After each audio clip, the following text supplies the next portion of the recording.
c'est peut-être l'Olympique de Marseille, Christophe, qui a dit au revoir au titre de champion de France. Mathématiquement, rien n'est joué. Même si à 2 journées de la fin, Bordeaux a pris l'avantage, Marseille peut encore y croire.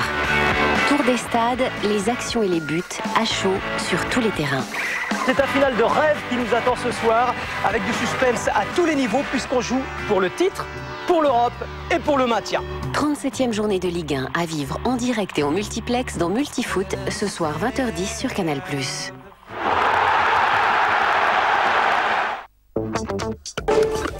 Comme le coup d'envoi. Voilà, c'est parti pour ce Bordeaux-Monaco. Et Bordeaux doit faire mieux, tout simplement, que l'Olympique de Marseille du côté de Nancy. Avec la première récupération pour Alou Diarra, équipe classique. On va retrouver bien sûr Marc Planus derrière. Et bien sûr Ulrich Ramé, le retour dans les buts pour Ramé. 10 ans après son premier titre, c'est lui, Ramé, le seul survivant de ce premier titre, de ce dernier titre bordelais il y a 10 ans. Diawara. Et toujours l'ambiance.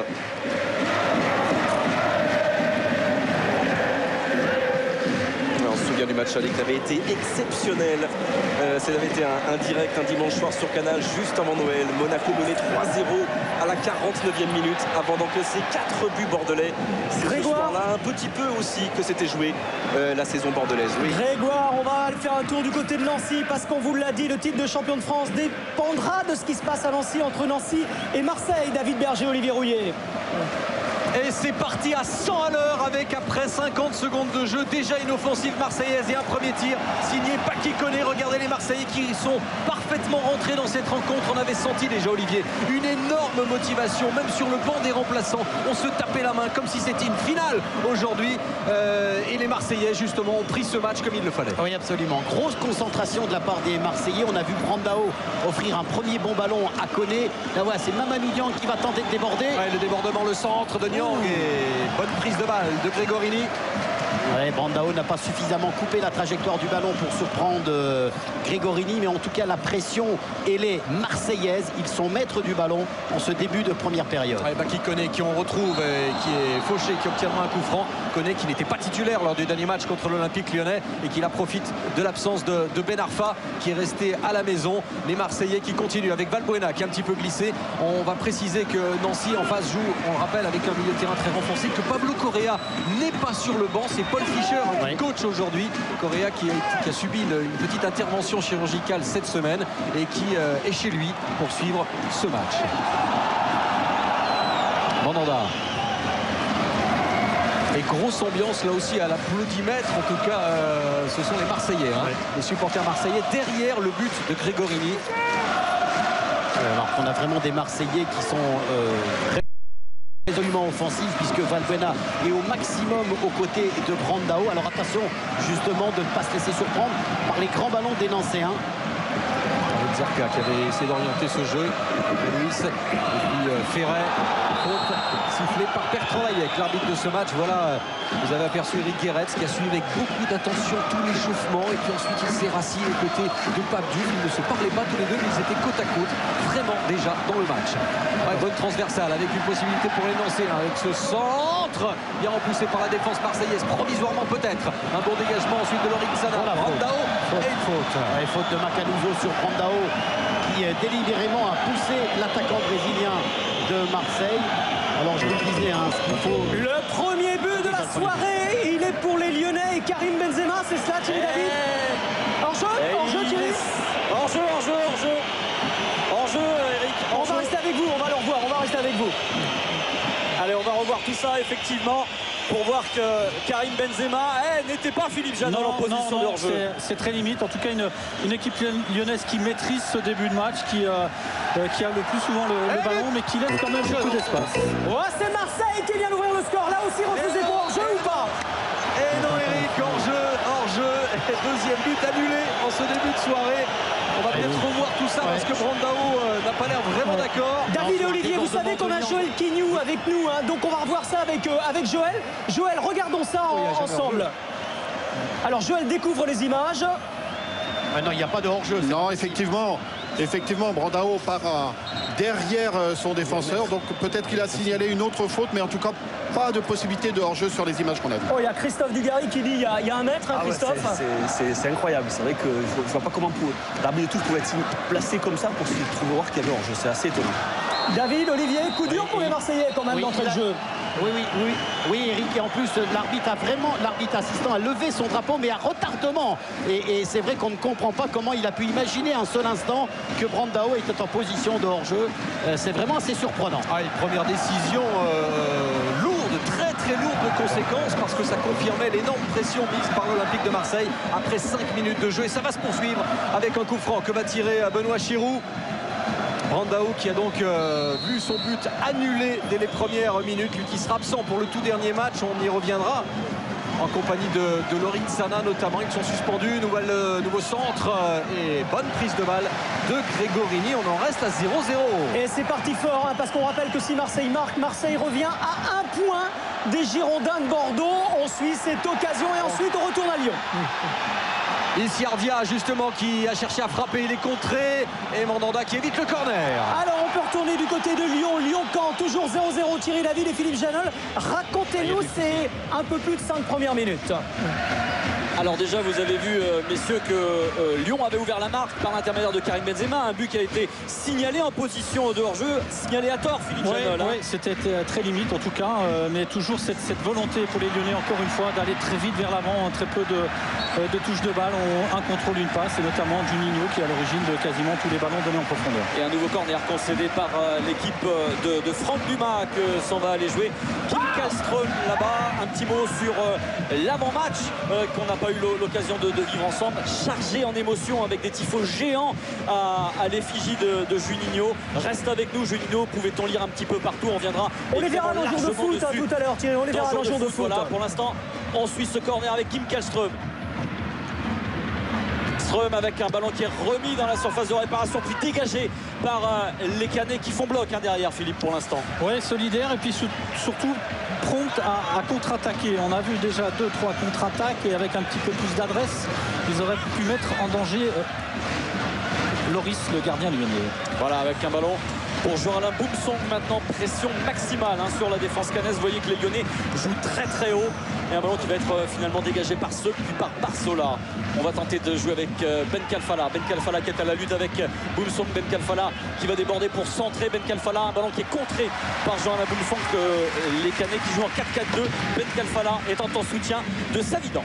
On va en profiter pour aller du côté de Valenciennes. Valenciennes, Paris Saint-Germain. Les Parisiens jouent pour une place, pour la 3e place qualificative pour le tour préliminaire de la Ligue des Champions. Mais il leur faut au minimum gagner, sans parler du résultat de Lyon. Grégory Novak, racontez-nous ce début de match.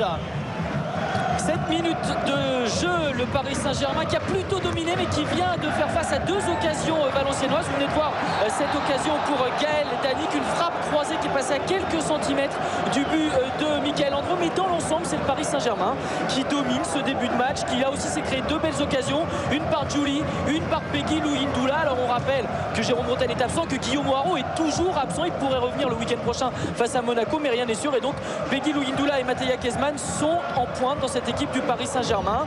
Des ballons plutôt à l'avantage des Parisiens sous les yeux d'un Antoine Comboiré qui évidemment, on l'a rappelé, souhaite, c'est lui qui l'a dit, taper le Paris Saint-Germain pour que Valenciennes assure son maintien. Le Paris Saint-Germain en gris et une circulation de balle qui est plutôt bonne à l'initiative de Ludovic Joly sur le côté droit, de Stéphane Sessegnon sur le côté gauche, de bons appels de Louindoula et de Kezman. Pour l'instant, un match très intéressant à suivre avec 2 équipes qui se livrent et je vous le disais, plutôt une domination parisienne dans ce début de partie. Il y a un match dramatique, on vous l'a dit ce soir, dans le bas du tableau, dans la course au maintien. C'est Sochaux-Nantes, le 18e contre le 19e. Thomas Guichard, Jacques Revoisier. 9 minutes de jeu, toujours 0-0 à Bonal. Bonal comble, on joue à guichet fermé pour cette finale pour Nantes, Dixit Elie Bob, cette demi-finale seulement, Dixit Francis Gillot et Jacques Revoisier. Un début de match plutôt à l'avantage des Sochaliens qui sont mieux entrés dans la rencontre. Oui, il y a un petit peu de fébrilité des 2 côtés, mais plus du côté de Nantes, notamment à l'image d'Endo qui a déjà pris un carton jaune. Et la maîtrise du jeu, elle est sochalienne. Oui, c'est Sochaux qui a le ballon, qui essaie de faire courir le ballon, de jouer son jeu face à une équipe de Nantes qui pour le moment est un peu condamné à défendre. Avec ici un nouveau bon ballon de Pertis en profondeur. C'était pour Sverkos, mais bonne défense nantaise. Un nouveau rapidement sur les compositions d'équipe. On vous l'a dit, Ricardo Fati à Nantes joue latéral droit en l'absence de Moulek et Tal. Sinon à Sochaux, eh bien c'est une équipe plutôt joueuse avec Isabé et Martin sur les côtés. Oui, Maurice Bellet n'est pas en état de commencer le match. Il peut rentrer en cours de match. Il était prévu, mais c'est le jeune Martin qui a commencé à gauche. Et on voit les Sochaliens qui continuent de pousser, de s'installer dans le camp nantais, même si là il y a l'intervention de Monsieur Bray, l'arbitre de cette rencontre. Beaucoup de duels, beaucoup de contacts et pas mal de coups francs dans ces 10 premières minutes ici à Bonal. Avec Sochaux qui perd ici ce ballon. Et l'une des rares incursions nantaises dans le camp sochalien avec ici Ndo. La frappe d'Endo s'est captée sans souci par Teddy Richard, la première frappe nantaise de cette rencontre. Et prochain arrêt de jeu, nous irons voir ce que fait Saint-Etienne à Auxerre. Avec Dalma pour Zverkos qui n'arrive pas à remettre ce ballon au centre pour Erding. Zverkos-Erding, le duo en attaque une nouvelle fois aligné par Francis Gillot. Et vous voyez pour l'instant ça va d'un but à l'autre. Dans cette rencontre, vous l'avez dit Eric, dramatique dans la lutte pour le maintien. Deux équipes qui ne sont pas pour le moment maîtresses de leur destin, puisque toutes les deux sont dans la zone de relégation. Isabé, Dalma, avec l'appel d'Erding en position de hors-jeu. On profite 0-0 ici à Bonal après 12 minutes de jeu. On profite de ce hors-jeu pour aller faire un petit tour du côté d'Auxerre. Auxerre Saint-Etienne, les Stéphanois jouent également leur maintien en Ligue 1, Eric Huette. Absolument, et pour l'instant Eric, les Stéphanois tiennent bon 0-0 au stade Abbé Deschamps avec le ballon dans les pieds de Paulo Machado. Et Machado, c'est une surprise, il était annoncé forfait en milieu de semaine. Il avait été victime d'une blessure à une cheville, une entorse, et il était donc, il ne figurait pas dans le groupe tout simplement. C'est la surprise d'Alain Perrin, il l'a emmené et il est même titulaire, c'est dire l'importance du Portugais. Le voilà, le premier but de la soirée, il est pour Mattia Kezman, le Parisien Grégory Novak. 12e minute de jeu, Mattia Kezman effectivement qui ouvre la marque pour le Paris Saint-Germain. Je vous le disais tout à l'heure, Paris qui a plutôt dominé ce début de partie, qui s'est créé de bons mouvements, de bonnes occasions, et qui là sur un mouvement orchestré au départ par Stéphane Sessegnon, remise de Ludovic Giuli au deuxième poteau. Louis Ndoula est trop court, Mattia Kezman lui transforme ce but. Christophe, Jean-Pierre, Paris Saint-Germain. But de Kezman, Jean-Pierre, c'est pour vous, ça, l'avancante qui marque. Ce qui est superbe, c'est la demande en profondeur de Julie et le centre en retrait qui échappe à Louis Ndoula. Mais Kezman en renard des surfaces au deuxième poteau. Il a le plein du pied qui va bien, il est bien placé et il la met bien surtout. Ah, si seulement doivent se dire les Parisiens, Christophe, Kezman avait joué comme ça toute la saison. Hein. Bon, il n'a pas beaucoup joué, mais c'est vrai que bon, il n'a pas montré beaucoup de qualité depuis qu'il est là. Il a toujours ses qualités de finisseur, de buteur, c'est quelque chose d'inné. C'est vrai que ça c'est des occasions faciles pour lui. Alors on va aller du côté de Lyon et en même temps on va jeter un œil sur les 4 premiers parce que ça veut dire que le Paris Saint-Germain, regardez bien pour le classement, est en train de se rapprocher mine de rien de l'Olympique Lyonnais. Il y a plus de 2 points d'écart, sait-on jamais, la soirée est loin d'être terminée. La semaine prochaine le PSG reçoit Monaco, Lyon se déplace à Toulouse. Les Parisiens doivent y croire dans leur tête et on va retourner justement du côté de Lyon pour voir si les Lyonnais, peut-être Thierry David, Philippe Janol, sont au courant du but parisien. Peut-être pas déjà, hein, on n'est pas à la 38e journée. Non, ça a beau aller très vite, ça n'est pas encore parvenu jusqu'à nous. En tout cas, ce que l'on peut dire, c'est que Lyon continue de faire le jeu, de faire son match. Ce sont les Toulousains qui viennent d'ouvrir le score à Nice. Et là encore, ça relance la course à l'Europa League à but de Gignac.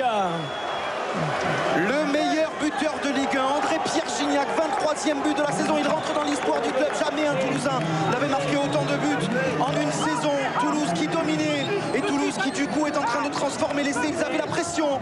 Toulouse mène 1-0 à Nice. Jean-Pierre, Christophe, on va faire appel à votre analyse. Un but un petit peu à la Gignac, avec beaucoup de courage, beaucoup de détermination, beaucoup de puissance au départ, puisqu'il fait la différence en 1 contre 1.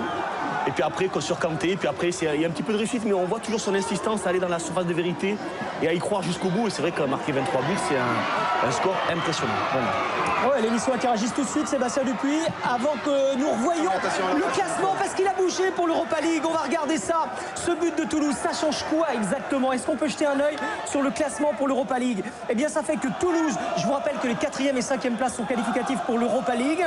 Ça veut dire que Toulouse, pour l'instant, accompagne le PSG en Europa League. Il reste encore du temps. Le corner niçois, et on va aller faire un tour du côté de Rennes pour Rennes-Lorient, parce que les Rennais se battent également, Xavier Giraudon, pour cette Europa League. C'est un derby à Rennes, l'ambiance au stade de la Route de Lorient. Nous ne sommes pas encore allés vous voir. Ouais, ambiance de fin de saison, c'est chaud, c'est breton, ça pousse côté rennais avec des grosses occasions tout à l'heure de Marvaux et de Moussasso, une domination technique autour de Samoa Gyan, autour également de cet homme Sylvain Marvaux, très très bon comme il l'est depuis qu'il a retrouvé le terrain du Stade Rennais après 8 mois d'indisponibilité. Un groupe foncièrement changé, hein. Il y a des suspensions, celle de Mangan, Hanson, et il y a surtout une envie, après le raté en Coupe de France, d'aller la chercher, cette 5e place et cette Europa League par le biais du championnat, autour d'un Leroy qui a distillé encore quelques bons ballons. Domination rennaise, quelques contres de Gamero, et pour l'instant 0-0 entre Rennes et Lorient. Tiens, l'occasion de vous dire, puisqu'on parle de derby breton, que le 13 juin, nous serons à Ploudaniel pour la finale de la Coupe de Bretagne, parce que Canal+ a envie également de montrer la réalité du football amateur. Ce sera une journée consacrée au football amateur, avec les moyens techniques et humains consacrés à un match de 21h. Christophe, vous y serez, notamment Ploudaniel le 13 juin. La course à l'Europa League, un petit tour par Le Havre, très rapidement, 30 secondes, Le Havre-Lille, Ludovic Duchesne. Oui, toujours 0-0, on joue depuis maintenant 15 minutes et petite originalité puisque vous savez qu'il n'y a que 15 joueurs sur le banc du Havre. Et bien Nicolas Gillet vient de sortir, il n'y a plus de défenseurs puisque même Marange sur le banc est blessé au dos. On a fait rentrer Jean-Michel Lesage, on fait avec les moyens du bord et on sent que ces Havrais sont à la limite parce que Lille a le ballon, Lille domine, la preuve avec Balmont là qui a ce ballon, qui peut donner là-bas à Hazard qui remplace poste pour poste Michel Bastos qui a été mis sur le banc parce que Rudy Garcia nous a dit avant ce match qu'il était fatigué, donc on le fait tourner mais il rentrera bien en deuxième période. Michel Bastos peut-être sacré demain meilleur joueur du championnat lors des trophées UNFP sur Canal+, bien sûr. Toujours 0-0 ici entre Le Havre et Lille. Et première stade de la soirée d'Éric Souriou, Lille est la seule équipe dans ce championnat qui n'a pas encaissé de but dans le premier quart d'heure. On va vous laisser rien du côté de Bordeaux, nous disent Grégoire Margoton et Guy Roux. Alors on va aller du côté de Nancy, Nancy-Marseille, David Berger et Olivier Rouillet. 16 minutes de jeu, toujours 0-0 entre Nancy et Marseille. Domination marseillaise toujours et ambiance un petit peu moins électrique que quand on s'est quitté parce qu'on y reviendra avec Mohamed Hassani, une image qui a fait litige. Là c'est un sauvetage de la défense et un coup franc. On va peut-être revoir ce qui s'est passé tout à l'heure parce qu'on avait vu Brandao à terre et en fait il y a eu un petit accrochage qui a échappé au corps arbitral. Est-ce qu'on peut voir cette image? C'est Macaluso qui regardait à droite de l'écran, Macaluso qui a poussé Brandao et auparavant Macaluso lui s'est adressé à Niang, regardez qui se précipite vers lui. Bon, ça valait peut-être pas un carton mais ça prouvait que c'était tendu. En tout cas pour la première faute de... Oui. Non, j'allais demander l'avis de Joël Quignou, Olivier, tout simplement, voir si ça méritait un carton, puisque David posait la question. Joël? Oui, certainement un carton, mais c'est aux arbitres assistants aussi d'apporter un plus dans la gestion du match. Mentalement, il faut qu'ils soient prêts. On a vu tout à l'heure sur la position de hors-jeu, il faut vraiment qu'ils se mettent dans le match. C'est des matchs tellement importants. Olivier. Ouais, Joël, déjà vous dire qu'il y a eu un autre hors-jeu qui a été sifflé à tort, puisque Brandao était sur la même ligne. Oui, absolument. En tout cas, on peut noter, Eric, que du côté de Marcel Picot, ce sont les Marseillais qui ont une légère domination, mais malheureusement en ce moment il manque un petit peu de réalisme dans leur dernière passe et ils ne mettent pas trop en danger Grégorini. Et on voit souvent, Olivier, des montées de Michael Chrétien, hein. Oui, parce qu'il est oublié par Mamadou Niang qui ne fait pas trop de travail de replacement. Regardez, il y a encore une possibilité côté droit sur Chrétien, ça va arriver sur lui. Ouais, le jeune ancien penche réellement à droite avec Chrétien ici qui n'obtient même pas le coup franc. Ça réclamait une faute. Il me semble que Niang jouait le ballon, David, parce qu'on voit bien que le ballon change de direction. Regardez, il le joue, Mamadou Niang, certes. Ensuite, il y a le contact, mais M. Layek a laissé jouer le jeu. Elle est Marseillais à l'attaque avec Valbuena qui a pu servir Niang. Niang devant lui, il avait Zerka, préfère changer de côté. Tsana qui essaye d'orienter aussi le jeu marseillais avec de grands gestes. Sivelli, Valbuena que l'on retrouve. La disponibilité de Bonnard, mais c'est mal donné de la part de Mathieu Valbuena qui lui aussi sera absent, suspendu pour le prochain match, le dernier face à Rennes. Mais c'est quand même compliqué pour les Marseillais parce que du côté de Nancy, il y a 2 lignes de 4, donc c'est difficile pour Marseille. Toujours un coup d'œil sur le classement pour voir que rien ne bouge entre Bordeaux et Marseille. Toujours 3 points d'écart entre les deux équipes. Au cas où, on vous le dit, Bordeaux jouera Caen la semaine prochaine. Marseille recevra Rennes. La différence de but, elle est minime, hein. Il peut se passer énormément de choses. On est ensemble pour des frissons, pour du bonheur. On va aller voir du côté de Bordeaux. Tiens, justement, ce qui se passe. Grégoire Margoton, Guy Roux, le stade Jacques Chaban-Delmas, toujours 0-0. Oui, toujours 0-0 Eric, c'est même de la crispation là maintenant au bout de 19 minutes. Certes, Guy Bordeaux tient le ballon mais a énormément de mal à s'approcher du but de Ruffier. Oui, Bordeaux essaye de tisser sa toile comme il a l'habitude de le faire, mais ça ne ronfle pas, ça ne roule pas. À la troisième passe, en général, il y a une interception ou bien ils la mettent dehors. Ils sont obligés constamment de repasser par derrière. Et quand ils la gardent, c'est dans les lignes arrière, entre les arrières et les milieux. C'est pas entre les avants et les milieux.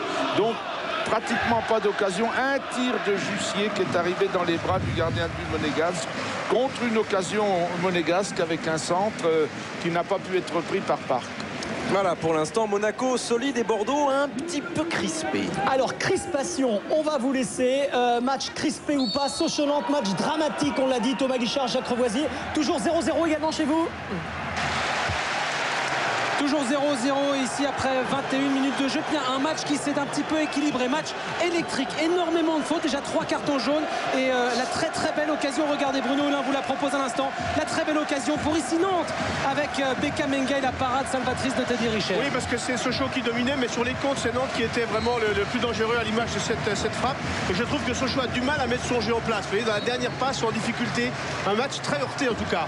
Corner pour Sochaux tiré par Marvin Martin. La déviation au premier poteau, c'est renvoyé difficilement par la défense nantaise avec Capou. L'appel de Beckham Menga. Il est passé Capou de nouveau.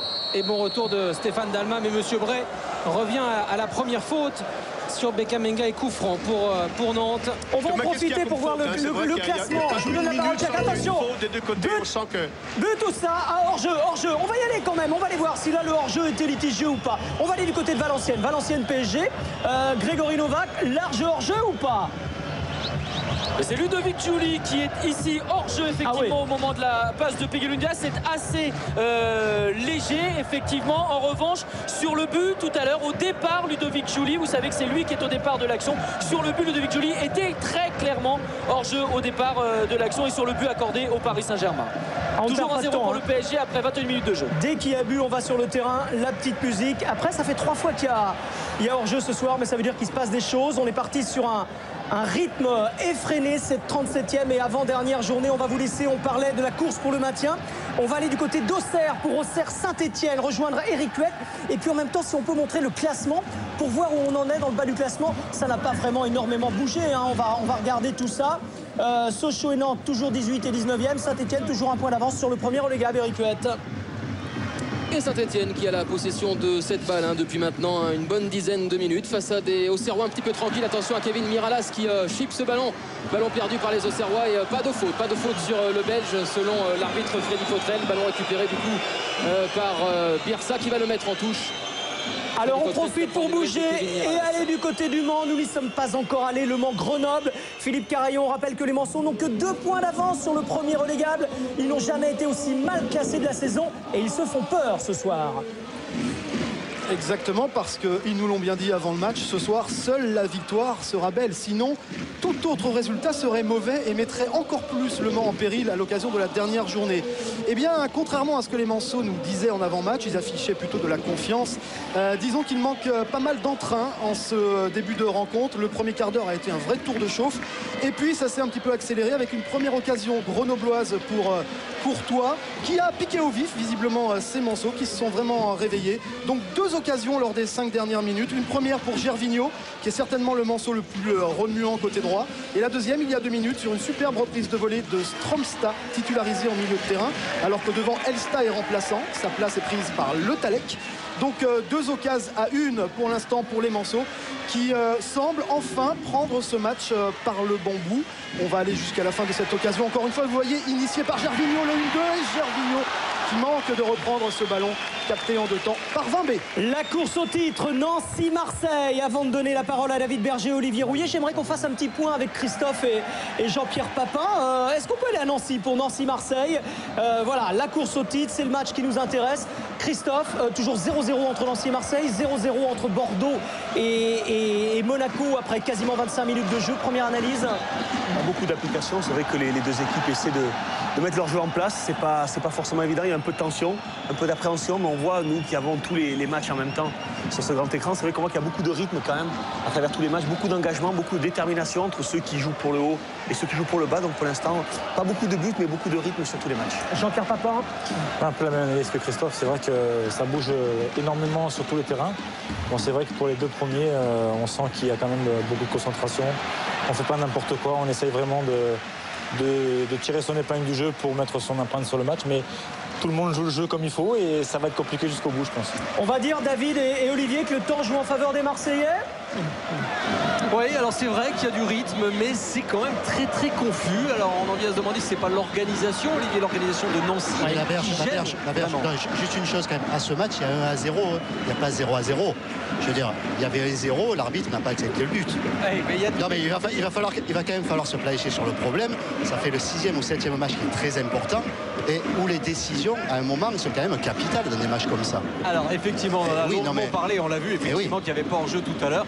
Mais toujours est-il qu'il y a 0-0 et c'est vrai que le jeu marseillais est vraiment pas vraiment en place. On le précise, David, on l'aura reconnu, c'est Laurent Paganelli qui est avec vous ce soir. Oui, évidemment. Oui, avec c'est vrai que les Marseillais sont gênés par les 2 lignes de 4 mises en place par les Nancéens. Donc c'est pour ça, il y a des moments, ça nous donne l'impression d'être un peu confus. On a du mal à se déplacer. Je vois Brandao qui parle souvent avec Nyang avec Sivelli.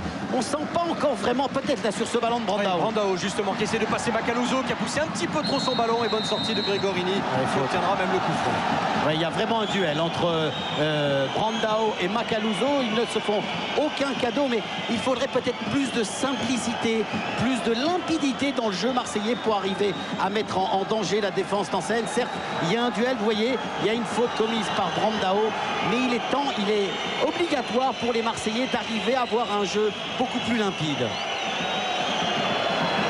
On reste un petit peu avec vous et ensuite on parle de la course à l'Europa League. On retourne à Lyon juste après.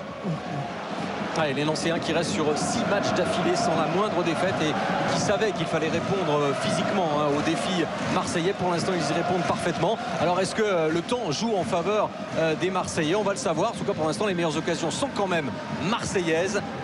Valbuena dans la conquête du ballon et qui est battu avec ensuite le retour de Brison, André Louise. Cavanon, lui le Marseillais d'origine, Nguemo. Allez, Zerka qui a bien laissé filer, toujours une montée de Chrétien, ça on en a vu souvent depuis le début de ce match après 26 minutes de jeu et ballon qui sera en faveur des Nancéens. On vous laisse, on va à Lyon comme promis, corner pour les Lyonnais, Thierry David, Philippe Janol, non c'est une touche, un corner c'est quoi? C'est une touche près du poteau de corner avec des Lyonnais qui continuent de pousser après 26 minutes de jeu, mais des occasions également pour les Canets qui auraient bien pu ouvrir la marque tout à l'heure. D'abord par Steve Savidan, puis ensuite par Anthony Deroy. Il a fallu un super réflexe du Gauloris. Pour l'instant, ce sont les Lyonnais qui sont à l'attaque avec Karlström. Karlström qui va laisser à Benzema. Benzema, on va redécaler de nouveau le Suédois, Philippe. C'est ce côté gauche qui fait mal à Caen pour l'instant avec Govou et Karlström. Oui, surtout un très très bon Karim Benzema depuis le début du match. Grosse activité de l'attaquant lyonnais, très mobile, très tranchant dans ses appels. Il prend ses responsabilités, des initiatives dans le dribble. Et il fait pour l'instant un très très bon match. Des Lyonnais qui ont quand même beaucoup de problèmes, notamment dans les couloirs, à servir Ederson et Govou. Donc pas très influent dans l'animation, mais grosse pression athlétique de la part de l'Olympique lyonnais, notamment à la récupération du ballon. Un petit mot sur la défense lyonnaise avec Boumsong et Chris, Jean-Là Boumsong qui a quelques misères avec Steve Savidan et sa vivacité. Il y a beaucoup de fautes sur Steve Savidan, beaucoup de coups francs, pas dangereux pour l'instant, mais il est très surveillé évidemment, l'attaquant canet. Et là ce sera un corner pour l'Olympique lyonnais avec tout le COP lyonnais massé derrière les buts du Gauloris qui va pousser qui va pousser son capitaine Juninho qui va aller le tirer. Ce corner, Juni, vous l'entendez ovationner comme à chaque fois qu'il touche le ballon depuis le début de cette rencontre. Juninho, 28 minutes de jeu, le corner pour l'Olympique lyonnais. Ce sera temps du premier poteau avec un ballon dévié et l'ouverture du score avec un ballon qui a été sorti sur sa ligne de but. Ça va revenir avec Karlström qui va pouvoir donner sur le côté là-bas avec Jean de Macoun et un ballon que va finalement capter sans trop de problème par planté. Ça a été chaud sur les buts de camp. On revoit tout ça, Philippe. Ouais, très chaud. C'est surtout c'est un Canet qui dévie ce ballon. Très bonne intervention de Vincent Planté de la main, mais quand même un bon réflexe ici du gardien Canet. Ils sont dangereux sur les coups de pied arrêtés. C'est Lionel, on a vu tout à l'heure une bonne occasion de Makoun sur un corner très bien tiré par Ederson. Alors c'est un très bon résultat évidemment pour Caen qui lutte pour se maintenir. C'est un moins bon résultat pour l'Olympique Lyonnais, d'autant que le Paris Saint-Germain mène toujours à Valenciennes 1-0. Grégory Novak. Grégory Novak à Valenciennes 1-0. Le Paris Saint-Germain. Oui, le Paris Saint-Germain qui effectivement continue de dominer, une bonne agressivité dans cette partie. Vous savez, on avait stigmatisé les dernières sorties du Paris Saint-Germain. On avait senti des Parisiens un petit peu moins dans leur rencontre, notamment face à Rennes ou face à Auxerre à domicile. Et bien là, les Parisiens ont parfaitement attaqué la partie. Ça ne veut pas dire que les Valenciennois sont sans réaction. Bien au contraire, il y a des occasions valenciennoises. Il y a une équipe de Valenciennes qui joue absolument le coup dans cette partie, qui se crée des occasions, mais qui est régulièrement débordée par les mouvements parisiens. Alors ça vient de la gauche, comme ici avec Sylvain Armand qui revient sur Clément, c'est Seignon. Et le ballon qui est pris avec un très bon, notamment Rudy Mater, qui fait beaucoup bouger les Valenciennois. Oh, ce sont les Toulousains par l'inévitable André-Pierre Gignac qui marque un deuxième but à Nice, Sébastien Dupuis. Et ça fait 24 pour le toujours plus que jamais meilleur buteur du championnat. Regardez, encore une fois, tout en technique. Et derrière, le duel est remporté face à Ospina. Ça fait 2-0 pour Toulouse et c'est amplement mérité. L'œil du buteur qui était Jean-Pierre Papin sur André-Pierre Gignac. C'est vraiment un superbe but parce qu'il y a l'appel en profondeur, il se décale un peu sur la gauche. Il fait le contrôle orienté. Il vient défier en 1 contre 1 son défenseur central. Et puis surtout, on sent qu'il le prend bien à contre-pied, il change son pied au dernier moment. Superbe but. Alors c'est un but important parce que si on en reste là, Toulouse sera certain d'être 5e ce soir. On va aller au bout de l'action et ensuite on va aller du côté de Bordeaux. Alors on regarde d'abord, on va au bout de l'action avec Sébastien.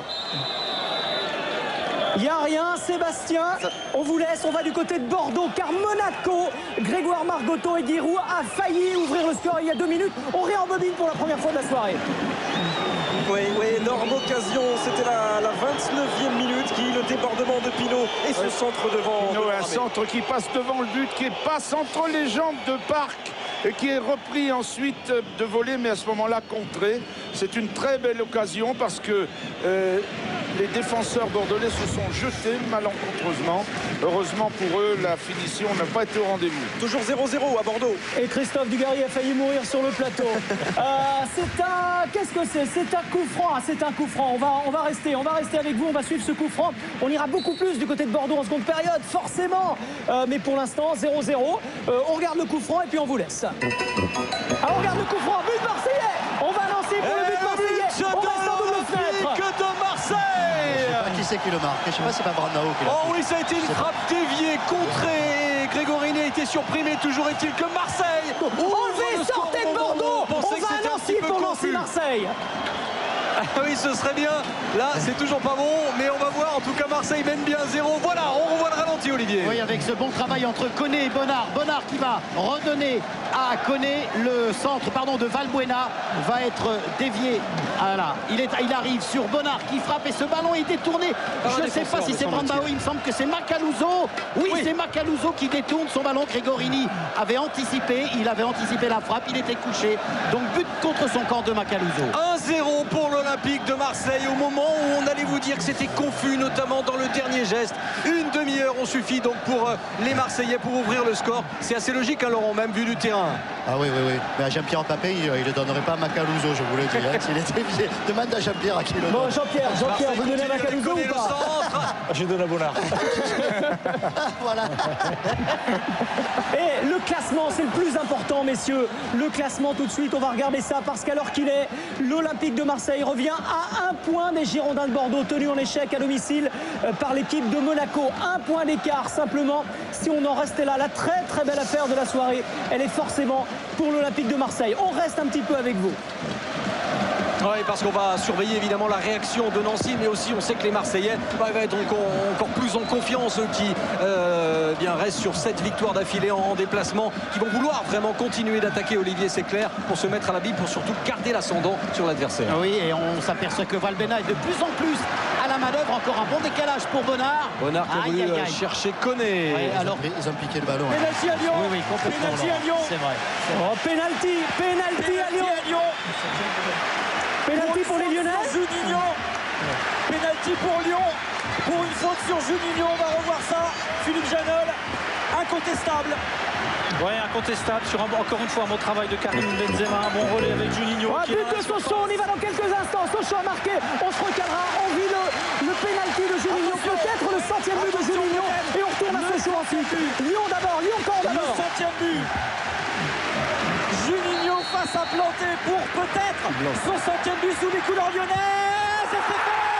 Juninho inscrit son 100e but, c'est historique. C'est l'homme qui aura marqué la décennie pour l'Olympique Lyonnais. Il s'appelle Juninho.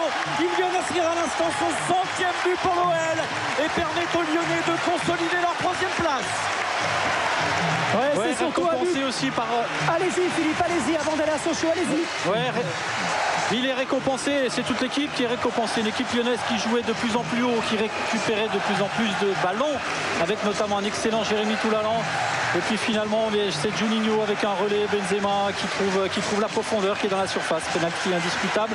Il le transforme avec beaucoup de sécurité et de lucidité.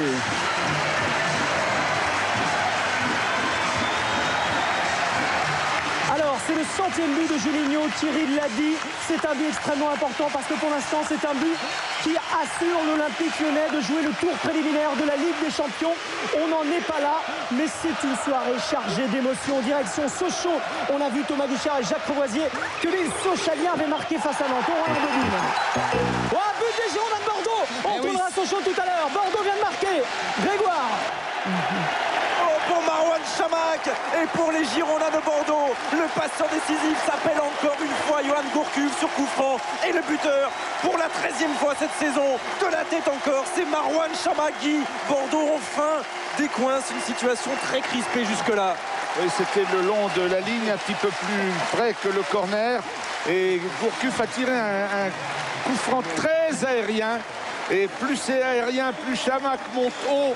La maîtrise des airs fait gagner les batailles. Il est la tête contre le poing du gardien de but Ruffier, mais celui-ci ne peut pas s'opposer à cette tête. Alors ça veut dire, 36e minute. Ça veut dire, on va regarder le classement, que c'est statu quo. On en revient à ce qu'était le classement à 21h. Pour l'instant, Bordeaux a 3 points d'avance sur l'Olympique de Marseille. Pour l'instant, Bordeaux n'est pas champion. Il faudrait que Nancy égalise face à Marseille pour que Bordeaux soit champion ce soir. On n'a toujours pas vu le but sochalien. On profite de la touche, on va à Sochaux, Sochaux-Nantes, Thomas Guichard, Jacques Crevoisier. C'est important également, on réembobine. Et oui, c'est important parce que regardez la 35e minute sur ce coup franc. C'est Erding au premier poteau qui jaillit pour placer cette tête en pleine lucarne. Et c'est un but qui fait beaucoup de bien, Jacques, à Sochaux, parce que Sochaux était malmené. Oui, Sochaux jouait pas très bien. Entre parenthèses, c'est quand même un but magnifique qui devrait plaire à Jean-Pierre, parce qu'il faut venir piquer ce ballon au premier poteau. C'est suite aussi à des fautes bien sanctionnées par M. Aubray, parce que Mikaris du côté gauche est très percutant et Sochaux bafouille son football, mais arrive quand même à marquer un but qui est essentiel avec un Jérôme Alonso qui a quelques soucis. Je ne sais pas s'il pourra finir le match parce qu'on voit qu'il est un petit peu blessé. Regardez encore comme il vient bien piquer au premier poteau et mettre cette tête fabuleuse là, qui vient sous la transversale, avec Martin qui est aussi un très bon tireur de coup franc. Fallait le mettre, c'est un très joli but. Et 10e but de la saison pour Mevlut Erding. Il n'avait plus marqué depuis 6 matchs. Il commençait à critiquer. C'est lui pour l'instant. Thomas, qui coup permet franc à pour Sochaux de mener 1-0. Juninho. On verra le classement dans quelques instants. Coup franc pour Juninho à Lyon. Lyon qui mène 1-0 face à Caen. Thierry David, Philippe Janol. Allez, on est à 26 mètres. Début de Planté, peut-être le 101e, peut-être son 44e coup franc sous l'air lyonnaise. Non, ce ne sera pas pour tout de suite. Juninho qui pose son empreinte sur cette première période. Philippe Janol, on a vu des banderoles immenses avec écrit 100. Oui, écoutez, c'est pas ce 100e but qu'il fait rentrer dans l'histoire du club, c'est tout simplement sa carrière et tous les matchs qu'il a réalisés depuis le début, depuis qu'il est là, il est entré dans le subconscient des Lyonnais, en tout cas de tous les gens qui aiment le football. Voilà, on a parlé des Chiesa, des Dinalo, maintenant on parlera surtout de Juninho. Messieurs, je voudrais qu'on fasse un point sur le classement dans le bas de tableau, parce que le but de Sochaux a des conséquences dramatiques pour le Football Club de Nantes. Regardez bien. Et pour Caen, qui joue à Lyon, là, est devenu relégable. Caen est 18e. Nantes, avec 34 points, alors qu'il est relégué officiellement en Ligue 2. Il faudra que les Nantais égalisent à Sochaux pour se maintenir en Ligue 1. Et Saint-Etienne n'a toujours qu'un point d'avance sur Caen. C'est très chaud. Ça se joue toujours. Il y a toujours 2 points d'écart entre Sochaux, qui est désormais 15e, je crois, j'ai cru voir, et le premier relégable. On va vous laisser, on va aller au bout de l'action et ensuite on ira voir ce que fait Saint-Etienne justement à Auxerre. On reste un peu avec vous. Allez, on fait tourner côté lyonnais. On a la gestion du ballon pour l'instant avec Jean-Alain Boumsong et un ballon pour Jean de Macoun au milieu de 2 Canets, en l'occurrence Steve Salinan et Titi Derouin. Benzema qui décroche beaucoup, Philippe. Ouais, qui libère de l'espace, qui est encore une fois qui est omniprésent, qui est sur tous les bons coups offensifs lyonnais. Benzema, il va très vite et il est vraiment très influent. Il est quasiment sur tous les coups. Et puis des Canets qui mettent en application quand même les recommandations de Franck Dumas avant ce match. Soyez acteurs et pas spectateurs. Ils se sont créés de bonnes situations de but depuis le début du match, peut-être encore une fois. Avec Eluchance, avec Reynald Lemaître, deuxième poteau là-bas. Faïd Ben Kalfala qui a manqué son contrôle. Ça va permettre à Ederson de pouvoir protéger son ballon et d'obtenir une remise en touche. On vous laisse. On va faire un tour du côté de Nancy. On ira voir Saint-Etienne plus tard. Un tour du côté de Nancy. Est-ce que les Olympiens, forcément, David Berger, Olivier Rouillet, Laurent Paganelli, savent que Bordeaux a marqué, forcément? Oh, écoutez, oui, certainement, même si... J'aurais même dit qu'il y avait une deuxième but. Voilà, et pourtant il n'y en a pas un deuxième. Mais Eric Héretz lui avait dit avant le match qu'il s'informerait du résultat de Bordeaux à la mi-temps et à la fin de la rencontre. Mais on peut penser que sur le banc, on est déjà au courant. Oui, je pense qu'on est au courant. En tout cas, du côté de Marseille, on reste dominateur. Valbuena reste très actif. On a vu que les Olympiens avaient corrigé un petit peu au niveau des transmissions de balles. Il y a plus de limpidité. Niang Voyer est toujours à l'affût du moindre ballon perdu par les Nancéens. À noter quand même, David. Les Rennais ouvrent le score face à Lorient, le stade de la route de Lorient. Xavier Giraudot. Ah oui, le but de Moussasso qui permet à Rennes de concrétiser une de ses nombreuses occasions, et ce derby breton qui est en train de basculer sur les pas de cet homme Moussasso qui marque là son 9e but. C'est la belle révélation rennaise, et on va regarder avec vous, messieurs, la puissance, les qualités de finisseur de Moussasso. Jean-Pierre Papin.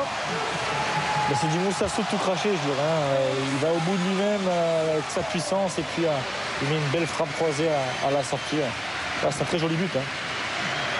C'est la fête quand même ce soir, Xavier, à Rennes. On a encore en tête très certainement la finale perdue de Coupe de France contre Guingamp. Là, c'est un nouveau derby contre Lorient.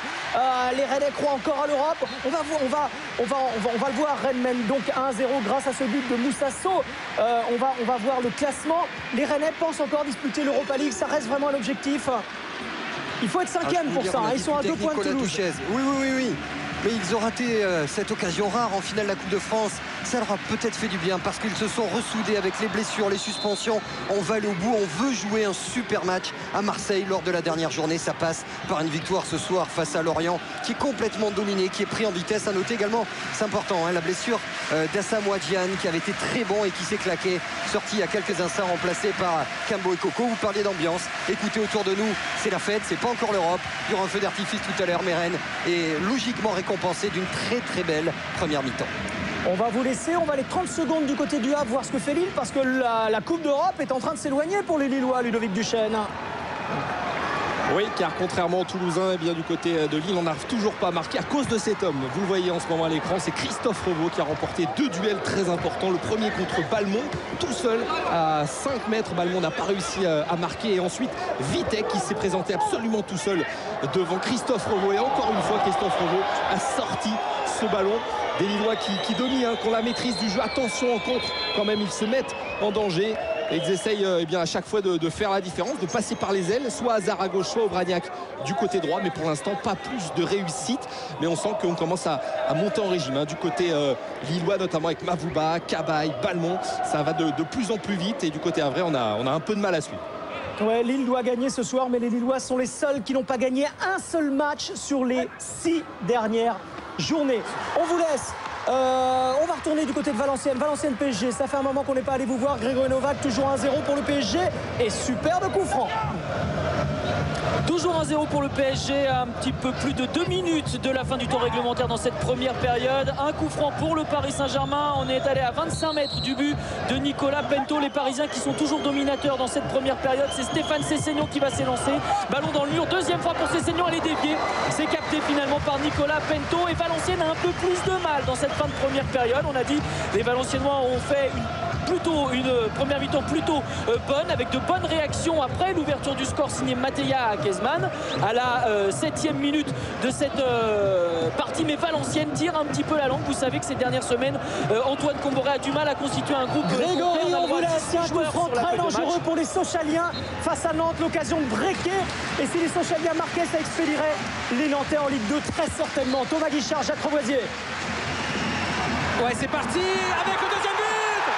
Le deuxième but Sochalien marqué par Radio Afolabi. C'est du délire ici à Bonal. Sachez que Jérôme Alonso est blessé. Il est blessé depuis 5 minutes sur l'action précédente. Il n'a pas pu se relever. Mais Libourg ne pouvait pas faire sortir son gardien. Et regardez, il n'est plus sur ses appuis. Afolabi se jette pour le 2-0. Mais Thomas, on l'avait déjà souligné tout à l'heure. Vous voyez ici, il y a une défense qui est coupable parce qu'elle n'intervient pas, mais le pauvre Jérôme Alonso, on savait qu'il était blessé. En fait, c'est presque le même coup franc tout à l'heure que Martin, avec toujours les Nantais qui multiplient les fautes d'un climat extrêmement crispant. On sent vraiment que du côté de Nantes, ils jouent leur survie et qu'ils sont vraiment mal. C'est vraiment une équipe en difficulté. Et on revoit, regardez, ça s'est joué il y a quelques instants sur ce dégagement. Jérôme Alonso qui se blesse à la cuisse droite. Depuis, il souffre. Il n'arrivait plus à être sur ses appuis, il n'arrivait plus à se lever. Et c'est ce qui s'est passé ici sur cette action. 2-0 pour Sochaux, le but du break pour Sochaux, inscrit par Rabiot Afolabi juste avant la pause. Les Rennais viennent de marquer le doublé, Xavier Giraudon. Oui, ça fait 2-0 pour le Stade Rennais avec le ballon. On va le voir dévier de la tête par Carlos Bocanegra et au deuxième poteau. On va revenir sur cette joie superbe de la part des Rennais. Ils sont tous là ensemble en train de danser dans la surface. Pourquoi? Parce qu'il y a Moussasso qui est au deuxième poteau et il y a aussi Rod Fanny. C'est Fanny qui marque au bout de cette action. Ça fait 2-0. C'est la mi-temps à Gerland, juste pour vous dire que Lyon mène devant Caen 1-0, un but de Juninho sur penalty. C'est la mi-temps à Lyon et nulle part ailleurs. Alors on va peut-être en profiter pour retourner un petit tour quand même du côté de Bordeaux. Allez, on va aller voir Grégoire Margoton et Giroud, surtout qu'il y a un beau coup franc pour les Girondins.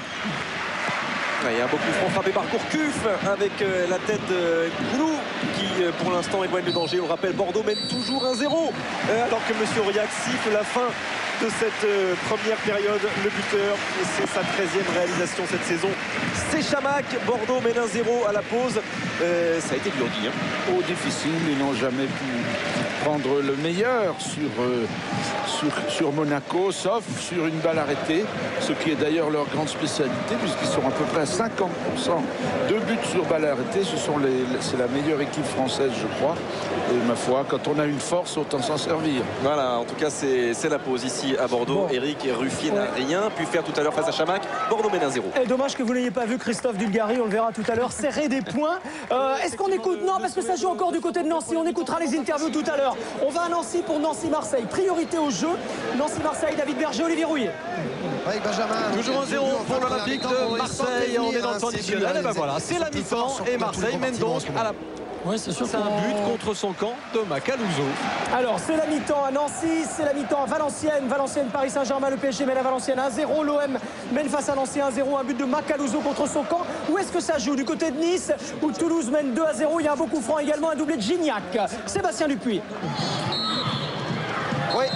Et la mi-temps ne devrait trop tarder à être sifflée par Clément Turpin. Voilà qui est fait 2-0 grâce à cet homme, André-Pierre Gignac. 24 buts déjà depuis le début de la saison. C'est la mi-temps à Auxerre et Saint-Etienne 0-0. Il faut que les Stéphanois soient battus à Auxerre pour que les Nantais puissent espérer encore se maintenir en Ligue 1.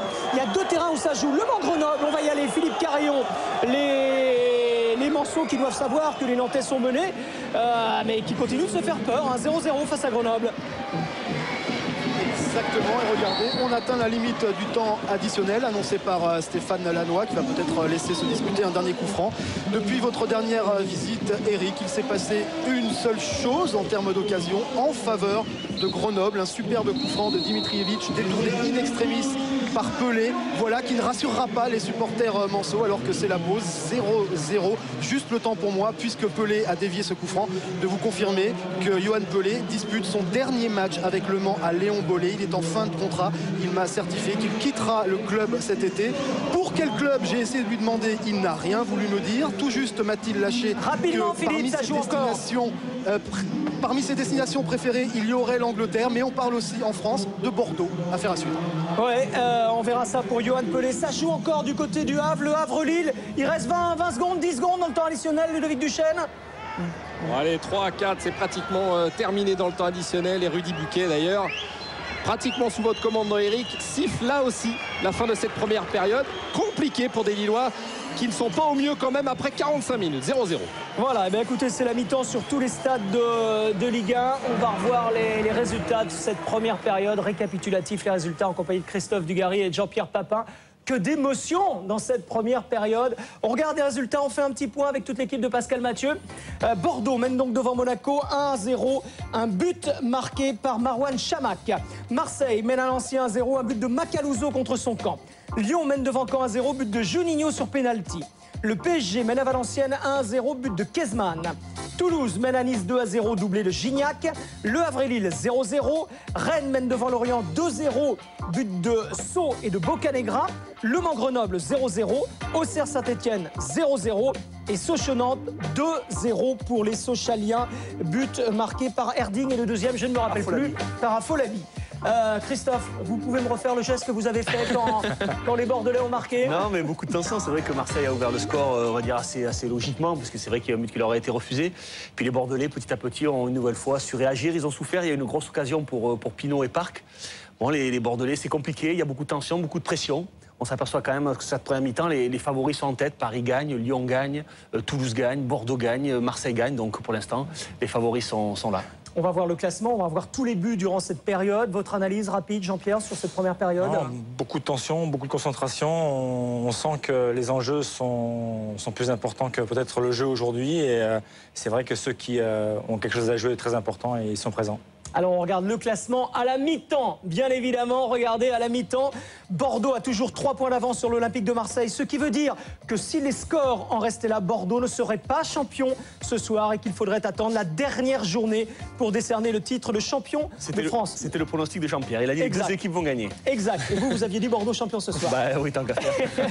Lyon, alors qu'il est qualifié pour le tour préliminaire de la Ligue des Champions. Si le score, encore une fois, en reste là, et le PSG et Toulouse sont bien partis pour jouer l'Europa League, même si Rennes est à l'affût derrière Toulouse. Ça, c'est pour la première moitié de tableau. On va jeter un œil sur la deuxième moitié de tableau. La belle affaire, elle est évidemment pour Sochaux qui mène face à Nantes 2-0. Ça veut dire que Nantes, alors qu'il est à la mi-temps, est en Ligue 2. Il faudrait pour sauver Nantes que Saint-Etienne soit battu à Auxerre. Et puis ça va mal également pour Caen, parce que Caen est 18e, premier relégable. On sait que Caen reçoit Bordeaux la semaine prochaine.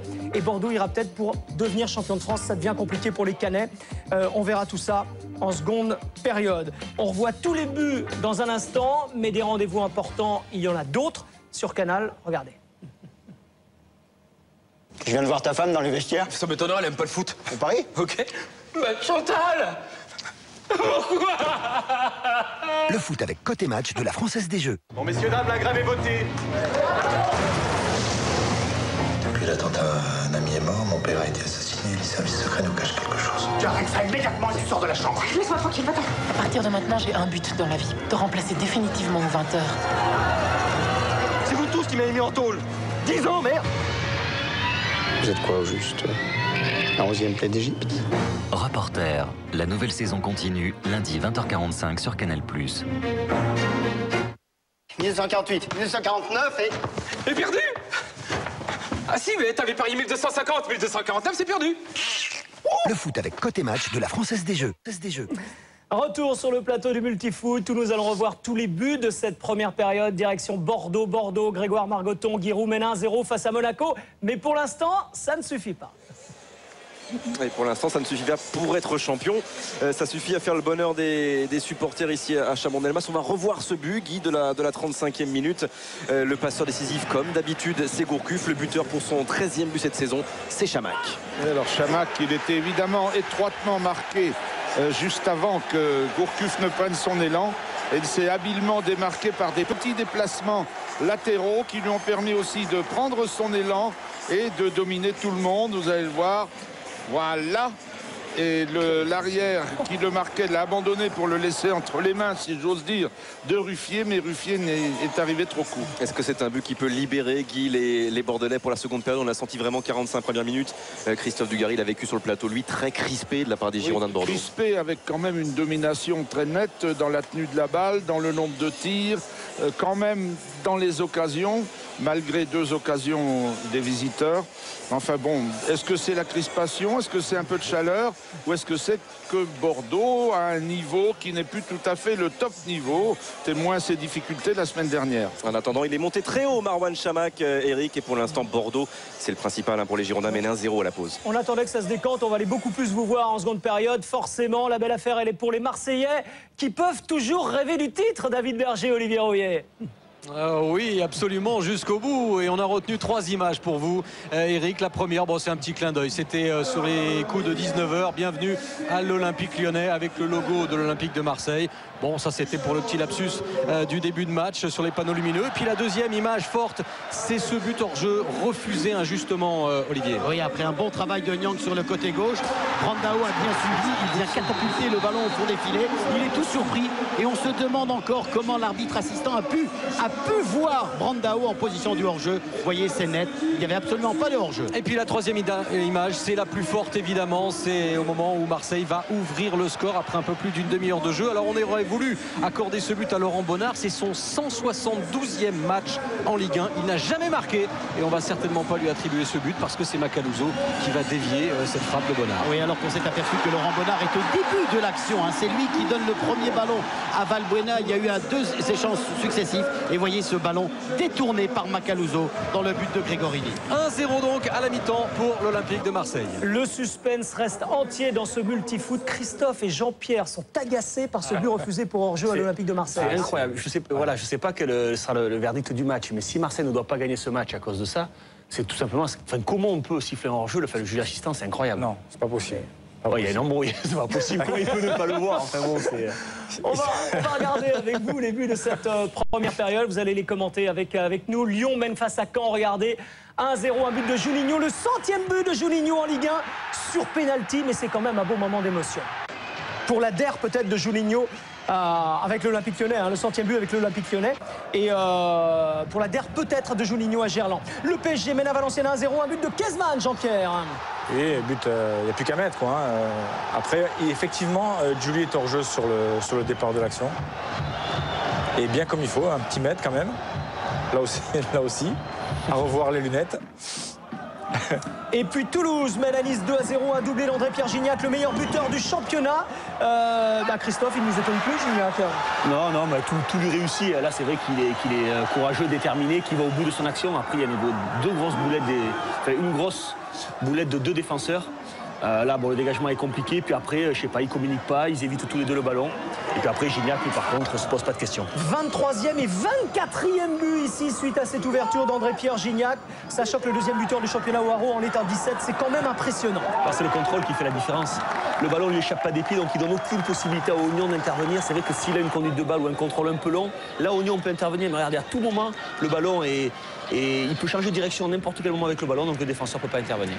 Dernier match pour l'Europa League. Rennes mène face à Lorient 2-0. Le premier but est marqué pour les Rennais sur cette action de Moussasso. Jean-Pierre, vous l'aimez bien, Moussasso? J'aime bien sa façon de demander les ballons en profondeur. Il est toujours puissant, il va toujours vers l'avant. Bon, quelquefois, je dirais qu'il ne fait pas le geste qu'il faut, mais il frappe et il marque des buts. Donc, je ne peux pas lui reprocher. C'est Bocanegra qui marque. Non, c'est Fanny, je crois. Fanny, pardon. Ouais, pourquoi Bocanegra? Fanny qui marque pour les Rennais de la. C'est Bocanegra qui dévie et c'est Fanny qui prolonge le second poteau. Exact. 2-0 pour le Stade Rennais. Jean-Pierre? Moi, je vais revenir sur Gignac quand même, parce qu'on ne marque pas 24 buts par hasard. C'est le meilleur total, je crois, depuis bien longtemps. Pour un buteur depuis bien longtemps. Depuis bien longtemps, mais surtout, je crois qu'il faut regarder les statistiques. Depuis Djibril Cissé. En 2000, Eric Souriou est là-bas. Depuis 2002, 2003, 2004, 2000, il va nous dire ça. Je crois qu'il a marqué plus de 50% des débuts de son équipe et je crois que c'est énorme. Quasiment tous du droit. 2 du gauche. 2 du gauche et que du pied droit. Et je crois que ça valait bien une petite mention particulière. Surtout venant de la part de vous, je crois que c'est un bel hommage. Hein. On va regarder la course au maintien maintenant, ce qui s'est passé en première période. On va revoir tous les buts de la course au maintien. On commence par quoi? On commence par quel match? Par Sochaux, le match le plus important. Sochaux qui ouvre le score face à Nantes ici par Mevlou Erding, Christophe. Nantes qui persiste ici à avoir autant de difficultés sur coup de pied arrêté, qui après un nombre incalculable de buts sur coup de pied arrêté. Voilà, toujours dans la détermination. On voit les Sochaliens qui, dès le début du match, sont rentrés tambour battant avec beaucoup d'agressivité. Et on les voit, regarder tous ces appels de balles. Ils y sont avant les Nantais, tout simplement. Et derrière, c'est Afolabi qui marque 2-0. J'ai pas vu pourquoi Alonso ne pouvait pas sortir, d'ailleurs. Apparemment, il s'est claqué. Il s'est claqué 5 minutes avant le deuxième but. Et là, il ne peut pas sortir. Il est vraiment diminué. Il est sorti entre deux. Oui, mais pourquoi il ne peut pas sortir? Parce qu'il peut y avoir changement, non? Un changement de joueur. Sortir, claqué, non, après, on n'a pas suivi suffisamment bien les choses. On va poser la question tout à l'heure à Thomas et à Jacques. En tout cas, je peux t'assurer, c'est qu'il ne reviendra pas en seconde mi-temps. Vu la manière dont il est sorti entre deux personnes. Il aurait peut-être dû le faire sortir avant, non? Est-ce qu'il aurait demandé peut-être à l'arbitre d'arrêter le match? Je ne sais pas, il faut aller à la pêche au renseignement. Allez, nous sommes ensemble jusqu'à minuit pour voir tous ces buts, voir peut-être connaître le nom du nouveau champion de France. Bordeaux sera-t-il champion de France ce soir? Nantes va-t-il descendre en Ligue 2 dès ce soir? C'est l'un des enjeux de cette soirée. Les équipes sont-elles de retour? Où va-t-on? Je me tourne vers David Rivet. Du côté de Lyon peut-être, où là ça s'apprête à reprendre. Les Lyonnais avec Juninho, Lyon qui mène face à Caen 1-0, qui pour l'instant dispute le tour préliminaire de la Ligue des Champions. Les Bordelais peut-être qui sont de retour. On va à Lyon. À Lyon, du côté de Lyon, ça va reprendre. Thierry David, Philippe Janol. Ouais, ça va reprendre effectivement dans quelques instants avec une pensée pour ces Canets qui ont plutôt fait une bonne première période. Philippe Janol qui aurait même pu ouvrir la marque. Oui, qui se sont créés les meilleures situations avec notamment une frappe de De Rouen. De bons contres, ils ont bien profité des espaces, encore une fois, ils sont allés au bout de leurs idées. Il a manqué juste un peu d'adresse à la finition. Ils ont quand même beaucoup subi dans le dernier quart d'heure avec ce positionnement un peu plus haut de Juninho notamment et de Makoum leur a posé beaucoup de problèmes. Et puis un garçon qui va beaucoup plus, ça n'a rien d'étonnant, c'est Karim Benzema qui a beaucoup pesé. Oui, il a pesé, encore une fois il est en jambes, il est tonique, il est dynamique, il est explosif, il a des changements de rythme fulgurants. Il fait vraiment un très très bon match et il a l'intelligence de souvent venir au milieu de terrain chercher les ballons. Ça a deux avantages, ça lui permet d'abord d'être passeur décisif, on l'a vu, et puis aussi de libérer de l'espace derrière lui. Il a quand même des partenaires qui en profitent, notamment Juninho sur le penalty. Voilà, en tout cas plus rien à voir côté Olympique Lyonnais avec l'Olympique Lyonnais qu'on voyait depuis quelques semaines. On sent que la victoire au Stade Vélodrome dimanche dernier est passée par là. La confiance est vraiment revenue du côté des troupes de Claude Puel. C'est le premier stade à reprendre, Lyon-Caen, le stade de Gerland. Vous êtes les premiers à reprendre en deuxième période. Allez, le coup d'envoi pour les Lyonnais. Dans un petit instant, c'est fait avec Benzema et Makoun. Juninho, l'homme qui a marqué son 100e but sous les couleurs lyonnaises. A noter qu'une remise de trophée est prévue pour lui à l'issue de cette rencontre pour fêter ce 100e but. On a tout prévu du côté de l'Olympique Lyonnais. Un feu d'artifice également est envisagé du côté de Gerland ce soir. Kellström avec Makoun. Benzema maintenant, Benzema qui aime s'excentrer sur ce côté gauche. Là-bas, il est face à Barzola. Les Canets qui renvoient. Un ballon qui va vite revenir quand même dans les pieds de Boumsong dans un premier temps avec Chris maintenant. Et on va changer de côté avec Reveillère. Ça a repris du côté de Nancy-Marseille. Prochain arrêt de jeu, on ira à Nancy voir si les Marseillais ont procédé à quelques changements. On en doute, on verra. Sorbon à la lutte et ce sera une sortie de but. On vous rend la main, messieurs. Alors on va à Nancy pour Nancy-Marseille. 1-0 pour les Marseillais. Des changements à la pause côté nancéen ou côté marseillais. David Berger, Olivier Rouillet. Aucun changement, Eric. On est reparti avec les mêmes. Une minute en seconde période et des Marseillais qui tentent encore d'avoir la main mise sur cette partie, mais on sent des Nancéens avec un peu plus de mordant, Olivier. En tout cas, c'est ce qu'on espère du côté du stade Marcel Picot, des supporters nancéens, c'est que cette équipe se réveille un peu. C'est vrai qu'on a senti tout de suite les Marseillais désireux de porter le danger devant le but de Gregorini. Mais je me demande aussi si du côté de l'OM, on ne va pas essayer de gérer progressivement cette avance au tableau d'affichage. En tout cas, à la mi-temps, ils étaient en colère. Tous les Marseillais, les dirigeants, Eric Guéretz qui a lancé un regard sombre envers Bertrand Layec. Voilà, on n'a pas oublié en tout cas ce but refusé dès le début de cette rencontre. S'il est en retrait. Monsieur Layec, il était pour rien. Ah oui, absolument. D'ailleurs, il avait l'air tout surpris. Oui, il a suivi son arbitre assistant. Hilton, ça repart avec Marseille. Un ballon vers Brandao, la déviation. Ah, c'était pour Nyang, mais ça a été imprécis. Mais les Marseillais ont décidé de continuer à jouer, hein, parce que de toute façon, voilà. La différence de but peut compter aussi à la fin. C'est vrai qu'on n'y pense pas, mais si on y pense, on y pense voilà, beaucoup. Voilà, pour l'instant, en tout cas, l'heure est encore aux espoirs, hein, côté marseillais. Exactement, donc ils vont jouer pour marquer des buts encore, et puis surtout de se mettre à l'abri, parce que dès la rouille, avec Nancy, on n'est jamais à l'abri.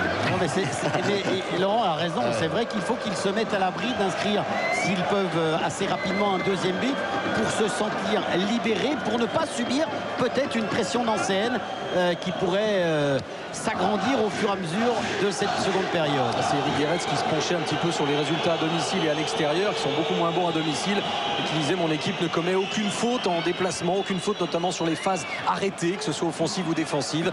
C'est vrai que c'est le jour et la nuit. Avec, tu sais où ils sont bons, ils sont surtout bons quand, à l'extérieur, quand ils perdent le ballon, voilà, ils sont toujours en place. Quand ils perdent le ballon, voilà, il y a toujours cette position quand même. Tandis qu'à domicile, elle est un petit peu moins, moins efficace. Ouais, c'est imprécis. Côté Nancy, on a du mal aussi à porter le danger vers le but de Mandanda. Nous allons vous laisser. On va aller du côté de Bordeaux, voir si les Girondins ont procédé à quelques changements, ou les Monégasques, Grégoire Margoton et Giroud. Et ce qui s'est dit peut-être à la mi-temps.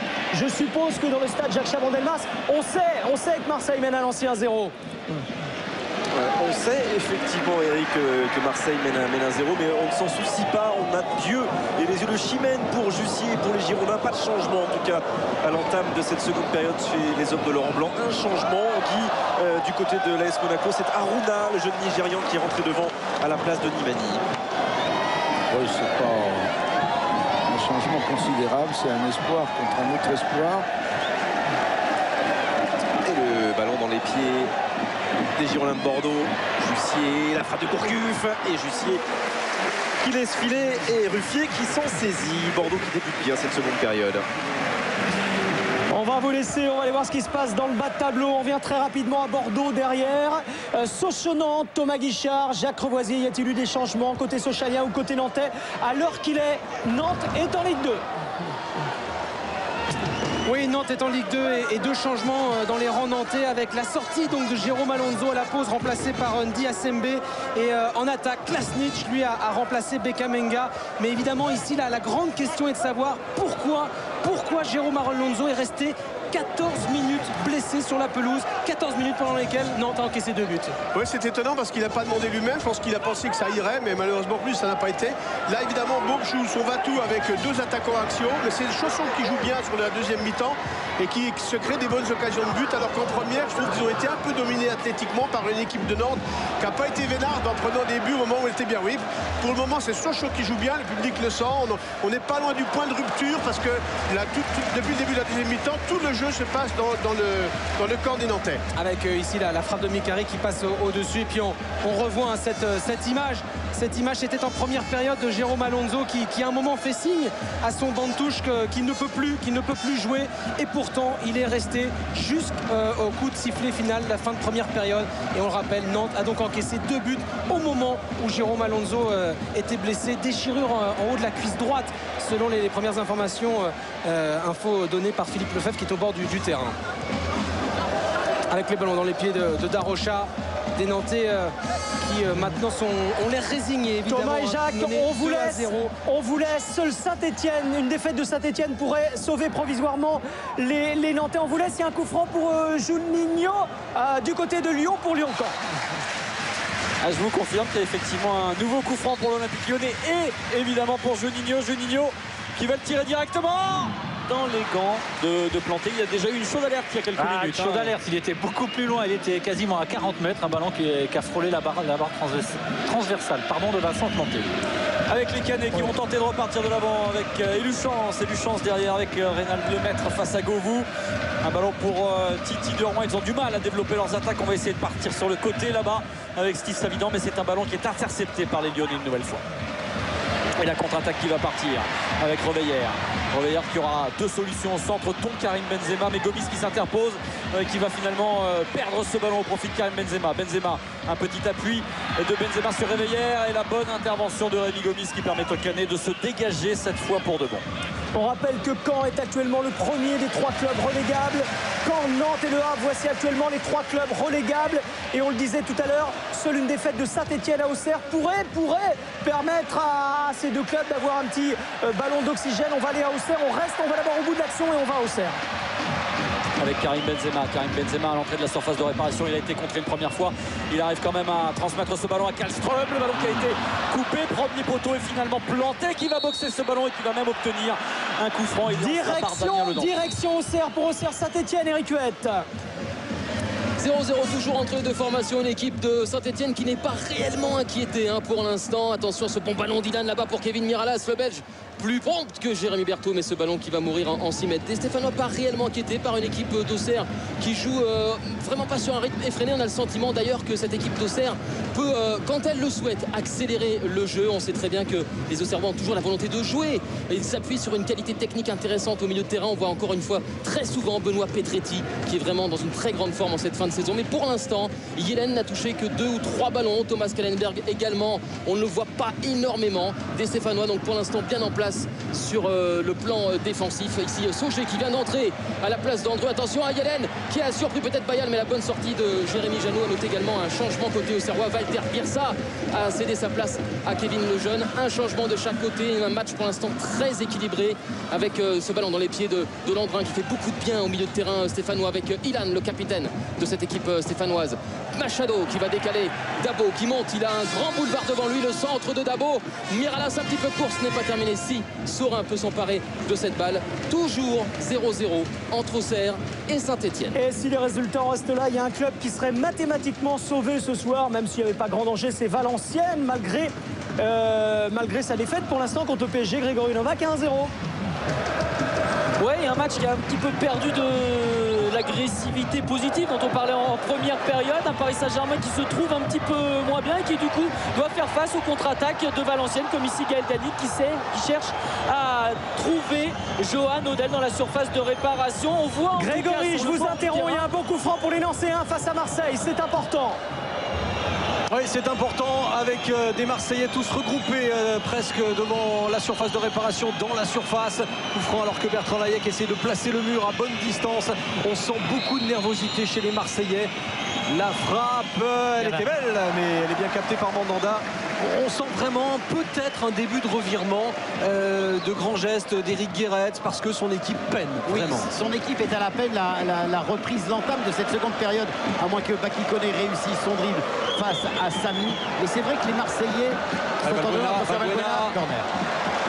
Les Marseillais sont en dedans, beaucoup de jeux individuels, ce qui énerve Éric Guéret, vous le signaliez, il lève souvent le bras.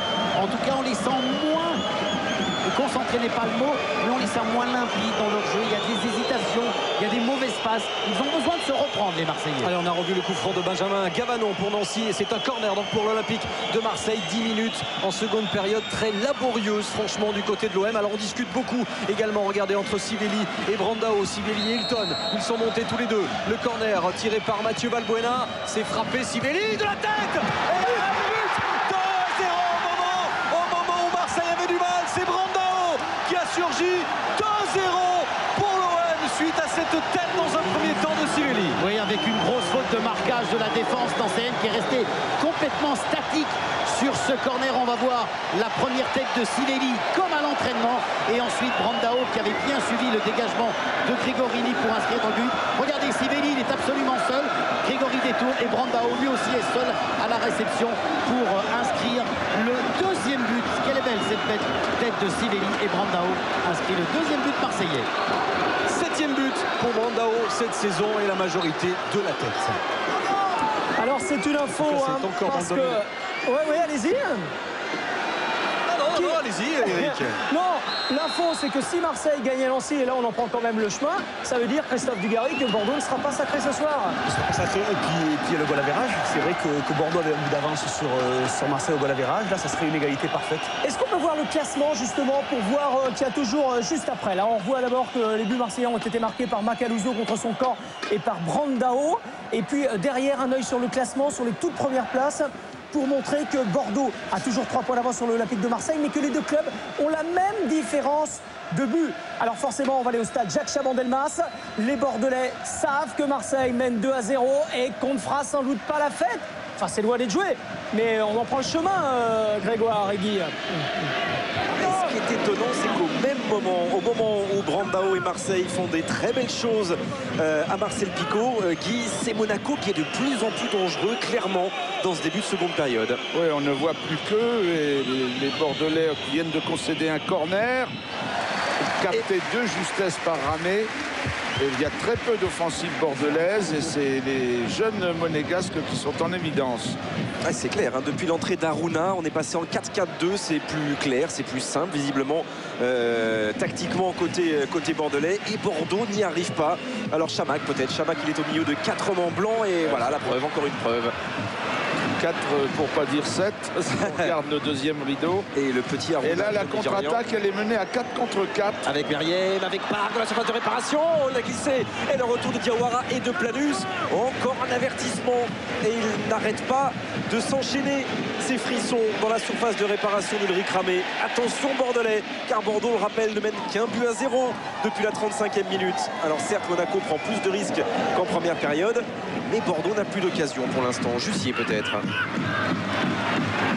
Avec Chalais sur sa droite. Mais c'est arrêté, pas de mouvement devant Jussier et Gourcuff. Fernando Gourcuff.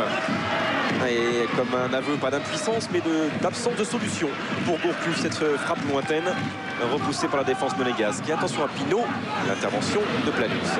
C'est simple, on voit les Bordelais, les attaquants bordelais marcher. Ils ont le ballon, donc il n'y a pas d'autre solution que la balle longue, parce qu'il n'y a pas de demande. Et ça va être de plus en plus crispant, vous entendez, et même n'entendez plus la preuve. Hein. Ce public, c'est 34 000 spectateurs du stade Chaban-Delmas. Ils sont au courant, évidemment, des 2 buts d'avance pour Marseille à Nancy. Et aussi, à l'unisson de leurs joueurs, sont en train de se crisper. Ça siffle de plus en plus au moment où Monaco a le ballon. Et là, voilà, Bordeaux est en danger actuellement. On est au milieu de terrain. Là, visiblement, comme vous dites, ça marche. Il n'y a pas vraiment d'occasion. Alors, on va aller faire un tour sur 2 stades où nous ne sommes pas allés depuis longtemps, mais on joue pour l'Europa League. C'est d'abord Nice-Toulouse en compagnie de Sébastien Dupuis, les Toulousains. On regarde la double fenêtre quand même. Et cette occasion bordelaise. On va revoir le ralenti avant d'aller à Nice. On va revoir le ralenti. Christophe. Il hésite et puis il met un très bon tir croisé du gauche. Et Roussier qui est très bon, notamment de ce côté-là, peut mettre la main. Allez, le corner, on a donc un corner. Allez, la montée de Diarra. La présence bien sûr de Marouane Chamakh, buteur de la tête. Et Guy le rappelait tout à l'heure, Bordeaux sur coup de pied arrêté cette saison. C'est beaucoup de buts. Alors on va suivre celui-ci évidemment avec beaucoup d'attention. Attendez, but à Auxerre. On regarde d'abord le corner pour les Girondins de Bordeaux. Et si ça ne donne rien, on va du côté d'Auxerre. Voilà, en double fenêtre. Auxerre qui vient de marquer par Yelen. C'est important. C'est très important dans le bas du classement. On va avoir l'occasion d'en reparler. Auxerre avec Eric Huette, Auxerre Saint-Etienne. Penalty. Le penalty pour Nantes de la saison. Alors attendez, on essaye penalty pour Nantes. On ira pour le penalty tout à l'heure. On voit d'abord le but d'Auxerre. Eric. Avec Yelen donc qui a effacé son vis-à-vis, qui prend Janois contre pied, il efface Benalouane pour marquer Yelen, son 14e but. Il en est à 6 lors des 5 dernières journées pour l'instant. Vous l'avez dit, Eric, c'est une très mauvaise opération pour Saint-Etienne. 1-0 pour Auxerre face à Saint-Etienne. Et Nantes vient d'obtenir un pénalty à Sochaux, Thomas Guichard et Jacques Revoisier. Oui, pour une faute d'Afolabi sur Klasnic et Bagayoko à l'occasion de peut-être relancer un peu Nantes qui avait la tête sous l'eau depuis le début de seconde période. Bagayoko face à Teddy Richer et ça rentre. 2-1, Nantes qui revient, Nantes qui réussit à inscrire ce but peut-être important pour la suite, Jacques. Ah oui, parce que ça peut amener de la fébrilité chez les Sochaliens qui ont un mal fou à faire un match sans qu'il y ait ce but. But des Valenciennois face au Paris Saint-Germain. On retournera à Sochaux tout à l'heure. Grégory Novak. Légalisation pour Valenciennes, signé Johan Odel qui va immortaliser ce moment. C'est juste à l'heure de jeu sur un coup franc frappé par Gaël Danic. Johan Odel qui ramène Valenciennes dans la partie. On le disait tout à l'heure, un match moins enlevé que la première mi-temps. Un Antoine Kombouari qui n'était pas très content après ses joueurs et après leur prestation de cette seconde période. Et là, Johan Odell qui vient inscrire son 7e but de la saison et qui permet à Valenciennes de revenir partout dans cette rencontre. Quelle est belle cette image, cette photo. À l'image de la soirée, on a envie de tout voir, de tout mitrailler. Christophe? Oui, une petite faute de marquage. Le coup franc est bien frappé puisqu'il lobe le premier rideau défensif parisien. Et puis après, bon, c'est vrai qu'il y a un petit oubli de la défense parisienne. Alors, on va prendre notre respiration et on va faire un point sur le classement en haut et en bas. En haut, d'abord, est-ce que le classement est prêt? Regardez, oui. Ça veut dire que Lyon, pour l'instant, est toujours et plus que jamais après ce but valenciennois qualifié pour le tour préliminaire de la Ligue des Champions et que l'Europa League va se jouer alors qu'il est entre le Paris Saint-Germain, Toulouse et Rennes. Ça, c'est dans le haut du tableau. Et dans le bas du tableau, regardez, parce que c'est très très important. Alors qu'il est, Saint-Etienne est relégable. Sochaux, 39 points. Le Mans, 39. Caen, mené à Lyon 1-0, se sauverait alors qu'il est. Saint-Etienne est relégable et Nantes également. Mais Nantes n'est plus officiellement en Ligue 2. Saint-Etienne relégable, on va tout de suite à Auxerre pour Auxerre-Saint-Etienne avec Eric Huette. Les Stéphanois sont forcément au courant ou pas, Eric? Difficile, en tout cas les Stéphanois ne se posent pas la question, ils sont obligés de revenir à égalité. Il y a eu à l'instant un coup franc de Payet repris par Elan au-dessus du but de Sorin, mais des Stéphanois qui monopolisent désormais cette balle, mais qui se montrent, vous le voyez, un petit peu approximatif. Récupération de Benoît Pedretti qui a éliminé Montsoreau. Benalouane est derrière, Benalouane qui prend les devants là aussi, qui échappe à Chafny, qui va trouver sur la droite Machado, le petit coup d'œil de Machado avec Ilan, le 1-2 entre le Portugais et le Brésilien. Mais il y a également Kevin Lejeune qui a fait une bonne entrée, Kevin Lejeune. Ballon récupéré par les Stéphanois encore une fois avec Machado, le petit coup d'œil encore une fois de Machado. Intervention auxerroise, les Auxerrois qui vont se montrer la lutte pour le maintien, Eric. Coup franc dangereux pour les Sochaliens face à Nantes. Thomas Guichard. Ouais, peut-être l'occasion pour Sochaux de reprendre un peu d'air, de reprendre un peu d'avance après la réduction du score de Nantes avec Boudbouz qui vient de remplacer à l'instant Isabé. Boudbouz qui s'élance. Oh, ce ballon qui frôle le poteau d'Undi Asembe, la très belle occasion sochalienne. Oui, c'est bien frappé parce qu'il a d'autant plus de mérite qu'il vient de rentrer à la place d'Isabé qui était légèrement blessé. Vous voyez que le ballon a frôlé le poteau. En tout cas, Boudbouz peut apporter sa technique à un moment où Sochaux va souffrir maintenant parce qu'il y aura une pression évidente des Nantais qui vont essayer d'égaliser. Puis un Sochaux toujours fébrile en défense quand même et en difficulté avec les deux attaquants action. On voit qu'ils dégagent un peu n'importe comment, ils subissent. On ne sent pas une équipe sereine défensivement, ça c'est certain. Eric, sachez que Valdemar Kita, le président nantais qui est sur le banc côté d'Elibo, lui se tient au courant. Ça veut dire que Nantes sait que Saint-Etienne est en train de perdre pour le moment à Auxerre et que pour l'instant Nantes n'est pas officiellement en Ligue 2. Attention, ce ballon dans la surface de réparation avec Boudbouz. Vous avez vécu cette situation avec Lens, vous vous teniez au courant des autres résultats sur votre banc? Oui. Il y a toujours quelqu'un qui a un poste de radio pour savoir comment ça se passe. Et on joue différemment, on parle différemment aux joueurs, on essaie de relancer son équipe, de les motiver? Non, parce que sur le terrain après c'est vachement psychologique. Après nous on sait sur le banc, mais sur le terrain ça peut faire dégénérer les choses. Il y a une équipe qui n'est pas sauvée, alors forcément ça va mal. Alonso, on en parlera de cette blessure dans Jour de foot tout à l'heure à partir de 23h. Il y a une équipe qui n'est toujours pas sauvée, c'est Le Mans face à Grenoble. Philippe Carayon, 0-0 entre Le Mans et Grenoble. Et Le Mans a tiré sur la transversale tout à l'heure. On la verra dans Jour de foot également. Oui. Tout à fait, c'était évidemment la plus belle occasion de la partie. Attention tout de même à cette volée dévissée de Coutadeur. Exactement, Eric, tout à l'heure, une barre sur un ballon enroulé trouvé par Anthony Le Tallec. Donc la meilleure occasion du match est Mancel. Mais attention, c'est relativement trompeur car Grenoble est bien dans son match. Grenoble n'est pas vraiment bousculé. C'est peut-être pour ça que le coach Arnaud Cormier du Mans vient d'effectuer un double changement offensif avec les entrées de Lama et Elsta pour lieu de Maïga et Stromstad. Un petit tour du côté de Nice-Toulouse. Ça fait un moment que nous n'y sommes pas allés également. Sébastien Dupuis, toujours 2-0 pour les Toulousains. Doublé de Gignac. Oui, absolument. Toujours 2-0 pour ce Toulouse qui maîtrise après 65 minutes de jeu maintenant. Les Niçois qui n'arrivent absolument pas à se sortir de la tenaille toulousaine, le Stade du Rail, qui commence légèrement à gronder. On a aperçu quelques banderoles. Les Niçois n'ont que très peu goûté la piètre démonstration des leurs face à l'Olympique de Marseille, notamment il y a une quinzaine de jours, pour l'un des derniers matchs, en tout cas, de Frédéric Antonetti sur le banc. Car je vous le rappelle, C'est l'une des infos de la soirée. L'entraîneur niçois l'année prochaine se prénomme Didier Olé-Nicole. Il a signé un contrat de 2 ans selon nos informations.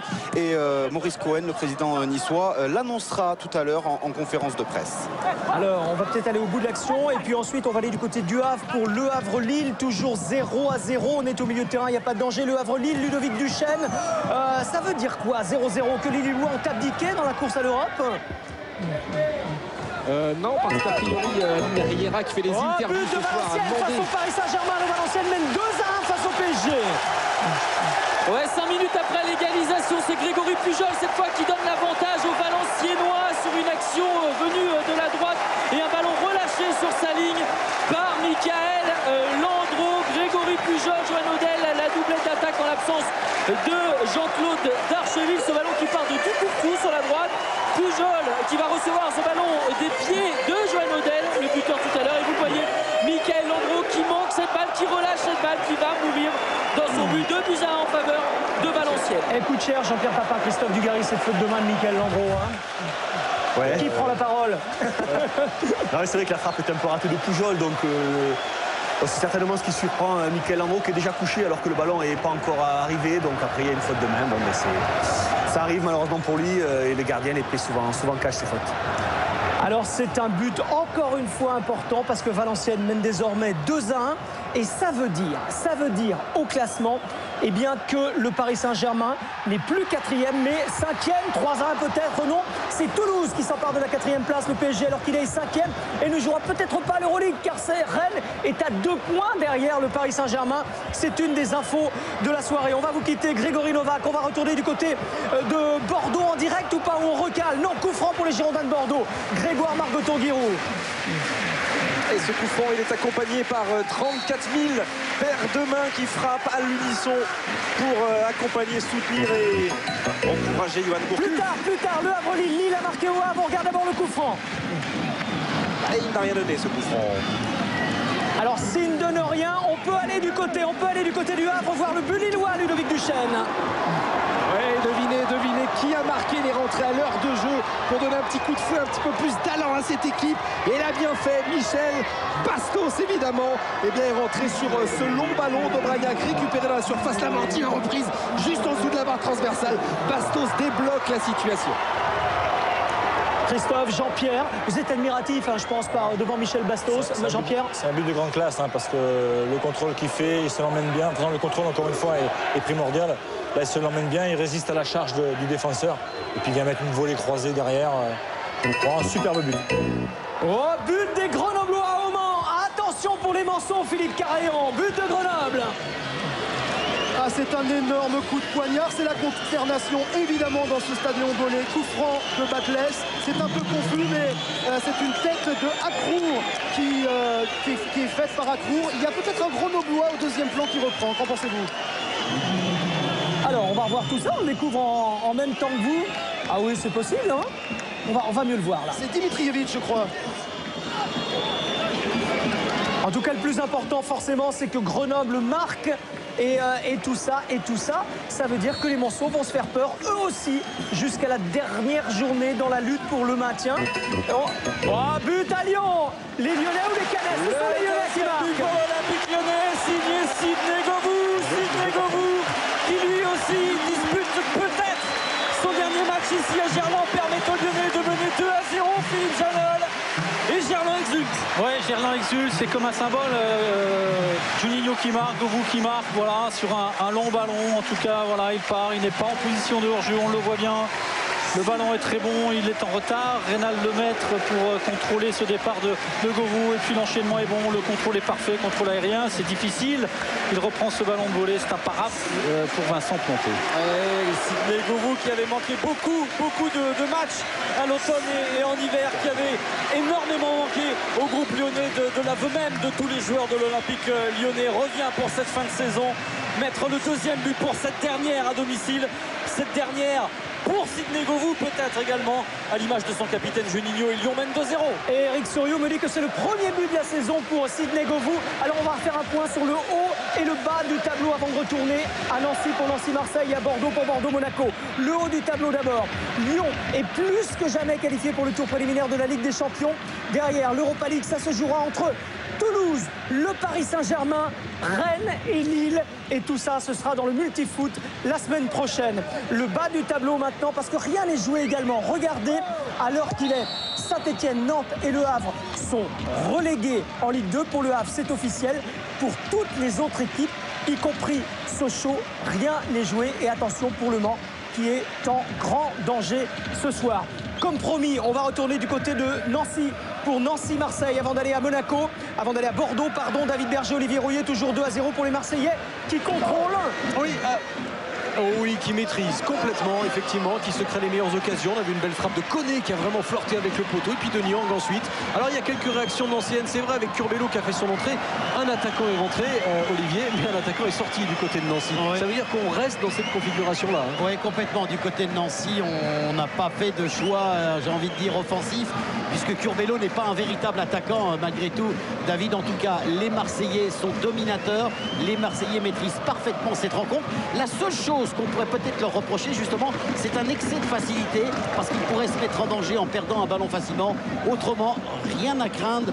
En tout cas, je ne sens pas les Nancéens très offensifs. Oui, ou très motivés peut-être si on va un peu plus loin. En tout cas, on retiendra si les cours d'espagnol et de portugais que se livrent Brandao et Macaluso, parce que c'est le match dans le match, et effectivement c'est assez chaud entre les deux hommes. On tiendra Frédéric Biancalani aussi, Eric, qui après 11 ans passé à Nancy, bien ne restera pas, son contrat ne sera pas prolongé. C'est vraiment un symbole qui va s'en aller du côté de Nancy, et il vient de faire son entrée. En tout cas, Marseille est en train réellement, sans faire un grand match, d'accomplir quand même une performance exceptionnelle. Une 12e victoire se profile à l'extérieur, et ça, eh bien, ça n'arrive pratiquement jamais dans les annales du championnat de France. Seules 3 équipes ont déjà réussi cette performance, c'est Marseille, c'est Lyon et c'est Saint-Etienne. Bien, Marseille est en train de la rééditer avec peut-être une 8e d'affilée en déplacement.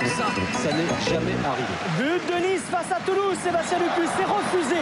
C'est refusé. On va voir s'il y avait quoi hors-jeu, Sébastien.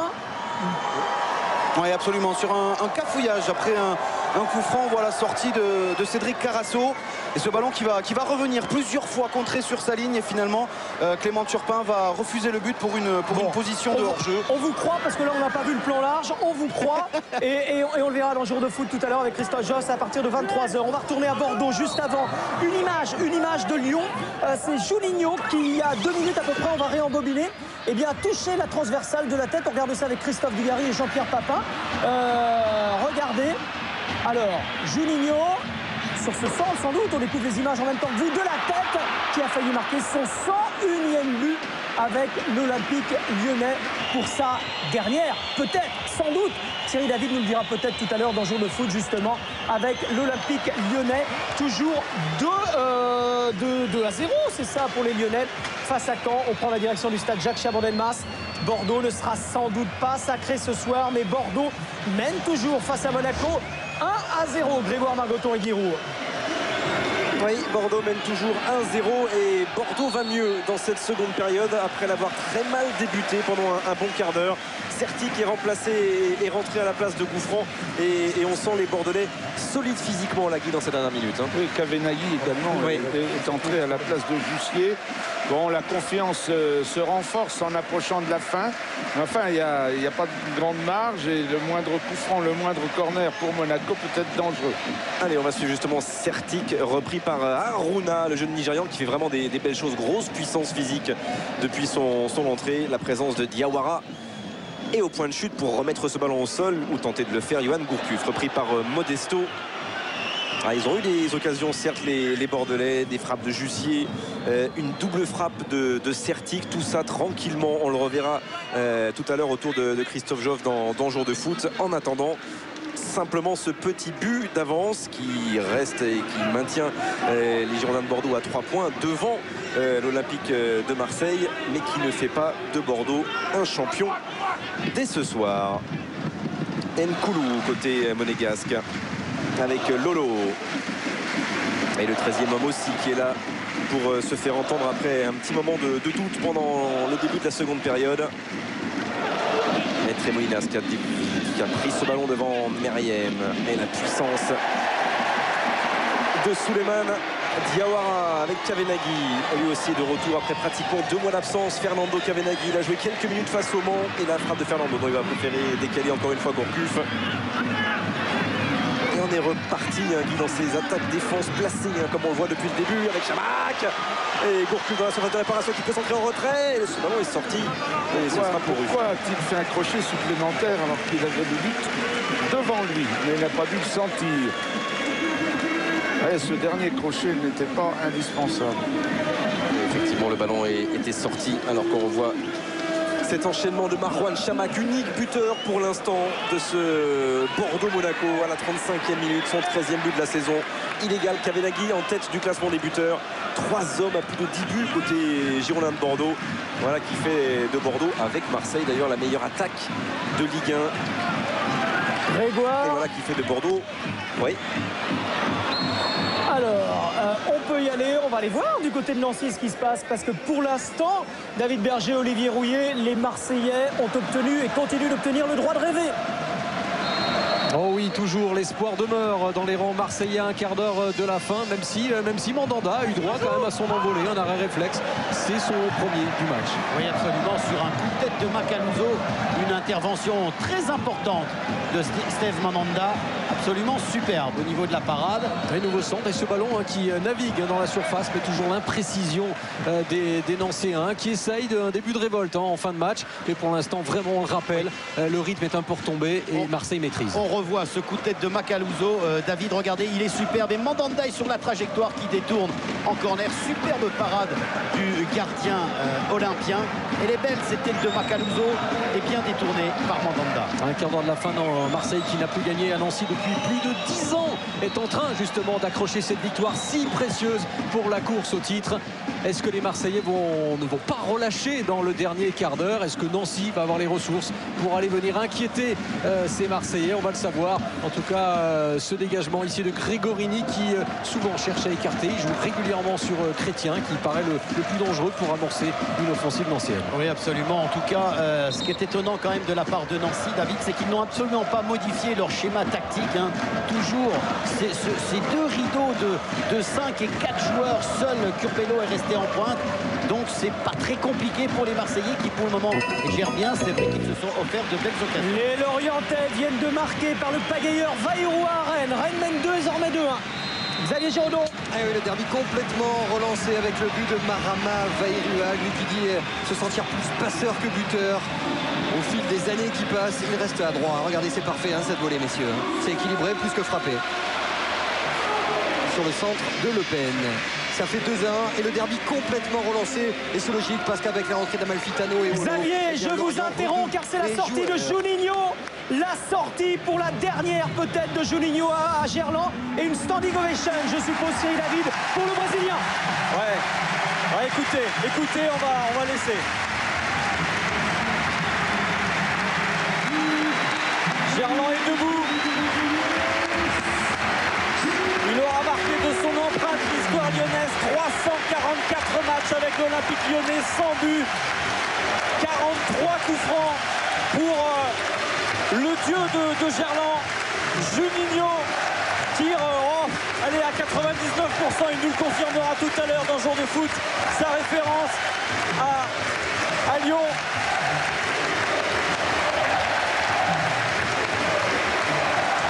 Que dire de plus? Il y a des vibrations, on les sent, ça doit être difficile à vivre pour lui, on a tous connu ça et c'est des grands moments. Les Manceaux viennent de marquer contre Grenoble, ça les maintient peut-être en Ligue 1. On va laisser Juninho, on le retrouvera dans Jour de foot tout à l'heure. On a vécu un grand moment d'émotion. L'égalisation Mancel, Philippe Carayo. La libération dans les pieds de Le Tallec, auteur d'un doublé samedi dernier déjà à Bordeaux malgré la défaite sur ce centre de Lama. Déjà un formidable arrêt du gardien Vimbé. Mais malheureusement pour Vimbé, ce ballon est dans les pieds de Le Tallec. Un partout. Un but partout, l'égalisation du Mans face à Grenoble. Et pendant la sortie de Juninho, on était en train de recaler une occasion bordelaise face à Monaco. Grégoire Margoton, Giroud, c'était il y a 3 minutes. Oui, c'était il y a 3 minutes, une énorme occasion. Regardez Kavenaghi qui demande le ballon, qui attend et qui déclenche à la limite du hors-jeu. Il va se retrouver face à Ruffier. Et une première frappe repoussée par Ruffier. Et c'est trop tard, il a laissé finir l'occasion. Il a bien joué, il a fait un petit piqué, mais Ruffier a tendu le bras. Et retour au direct. En corner. Et retour au direct. Et retour au direct. Quel direct? Oui, parce que ça va d'un but à l'autre actuellement. Du côté de Chabandelmas, regardez, c'est déjà reparti côté droit. Bordeaux n'est pas à l'abri. Alors qu'on revoit cette situation, la phase de réparation, ce centre du Pinot et la parade décisive de Ramé avec Parc qui se heurte encore une fois à son partenaire sur la ligne. Ils sont pas très loin de l'égalisation, Monaco, et ça changerait évidemment beaucoup de choses pour la fin de cette saison 2008-2009. Pour l'instant, Bordeaux mène toujours 1-0 grâce à ce but de Chamac à la 35e minute en première période. Mais c'est loin d'être terminé ici à Chabandelmas. Il reste 10 minutes dans le temps réglementaire et rien n'est fait. Et on va vite revenir vous voir, parce que si Monaco égalise à Bordeaux, ça relance totalement le championnat de France pour la 38e et dernière journée que nous vivrons en multifoot. Encore une fois, les Canets viennent de marquer à Lyon. La réduction vient de marquer également. D'abord Lyon, le but de Caen à Lyon, Thierry David. Le but Canet, alors que Gerland faisait la fête à Juninho. Ouais. Philippe, c'est pas un but anecdotique parce qu'il reste encore du temps, il reste encore 8 minutes, on le revoit. Un but qu'il faudra sans doute attribuer à cet homme qui vient de centrer. Regardez, c'est évident puisque personne ne touche ce ballon. Il y a Tabaré qui venait de rentrer. Et là quand même pour gêner Hugo Lloris, mais ce ballon rentre directement dans les buts. Voilà, Gerland qui était occupé à faire la fête à Juninho. Vous allez voir des images extraordinaires d'un Juninho qui faisait danser Gerland. On les verra dans Jour de foot tout à l'heure. Vous les avez sûrement également en régie, Eric. Et pendant ce temps, eh bien, Caen réduit la marque par l'intermédiaire, on va le dire, de Steve Savidan, comme le disait Philippe Janol. Et Lyon qui part de l'avant avec Sidney Govou. On l'a vécu, la sortie de Juninho. On sera avec lui tout à l'heure dans Jour de foot. On va aller du côté de Rennes, parce que Rennes a marqué face à Lorient. 3-1 désormais pour le Stade Rennais. Xavier Giraudon, on réembobine, on voit ça. Rennes qui est en train de s'offrir ce final dont il rêvait arbitrer l'Europe, mais également bien sûr le championnat en allant à Marseille lors de la dernière journée. Pourquoi? Parce que Jérôme Leroy est un passeur, messieurs, génial, et que Giresse, Cambo et Coco, le choix de la jeunesse de Guy Lacombe fait la différence. Ça fait 3-1 pour Rennes face à Lorient. 3-1 pour les Rennais grâce à Giresse, Cambo. Les Rennais qui sont encore en course pour l'Europa League. Ça nous promet une dernière journée, une 38e journée de folie. D'autant plus que le titre n'est pas attribué. Et d'autant plus on va voir encore une fois ce but de Giresse Kembo, que si Monaco marque à Bordeaux, eh bien le championnat est totalement relancé. On retourne au stade Jacques Chabandelmas. Grégoire Egui.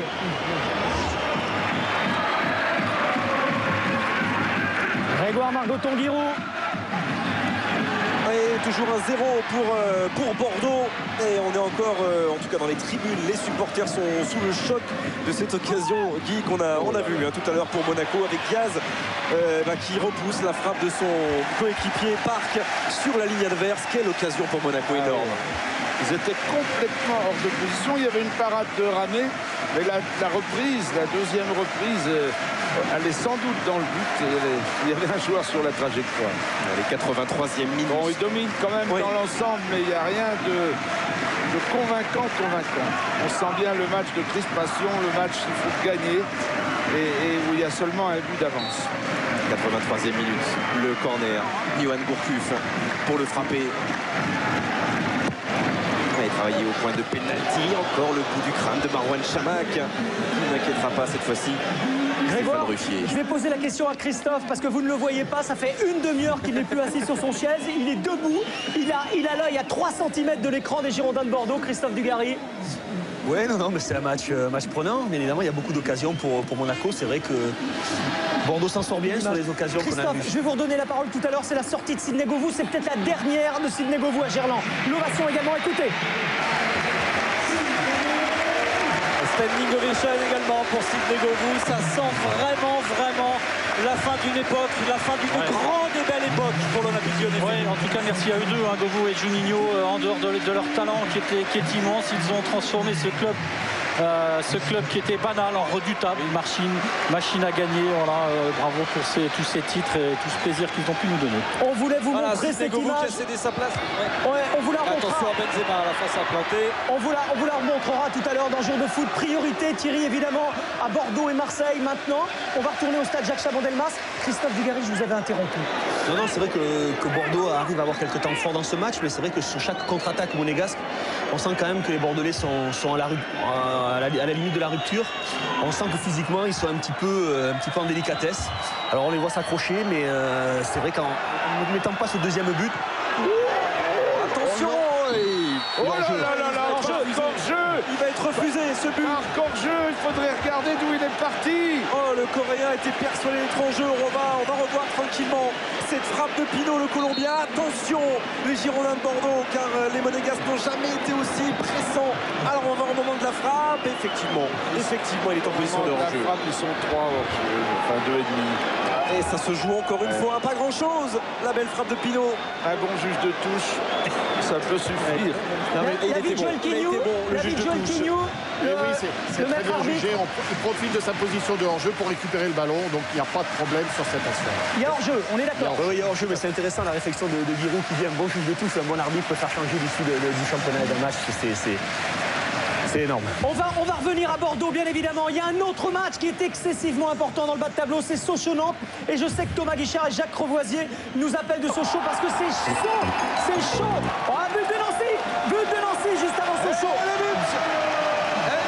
Pour Nancy, on le sentait presque venir ce but, Olivier. Il y a eu une grosse alerte auparavant de la part d'Elder qui a fait son entrée. Et à 3 minutes de la fin, Nancy revient dans la partie. Oui, absolument. Sur cette magnifique tête de Nguemo, regardez comme il se lève bien. Mandanda ne peut absolument rien. Super coup de tête de Landry Nguemo, qui peut-être ne sera plus lancé la saison prochaine.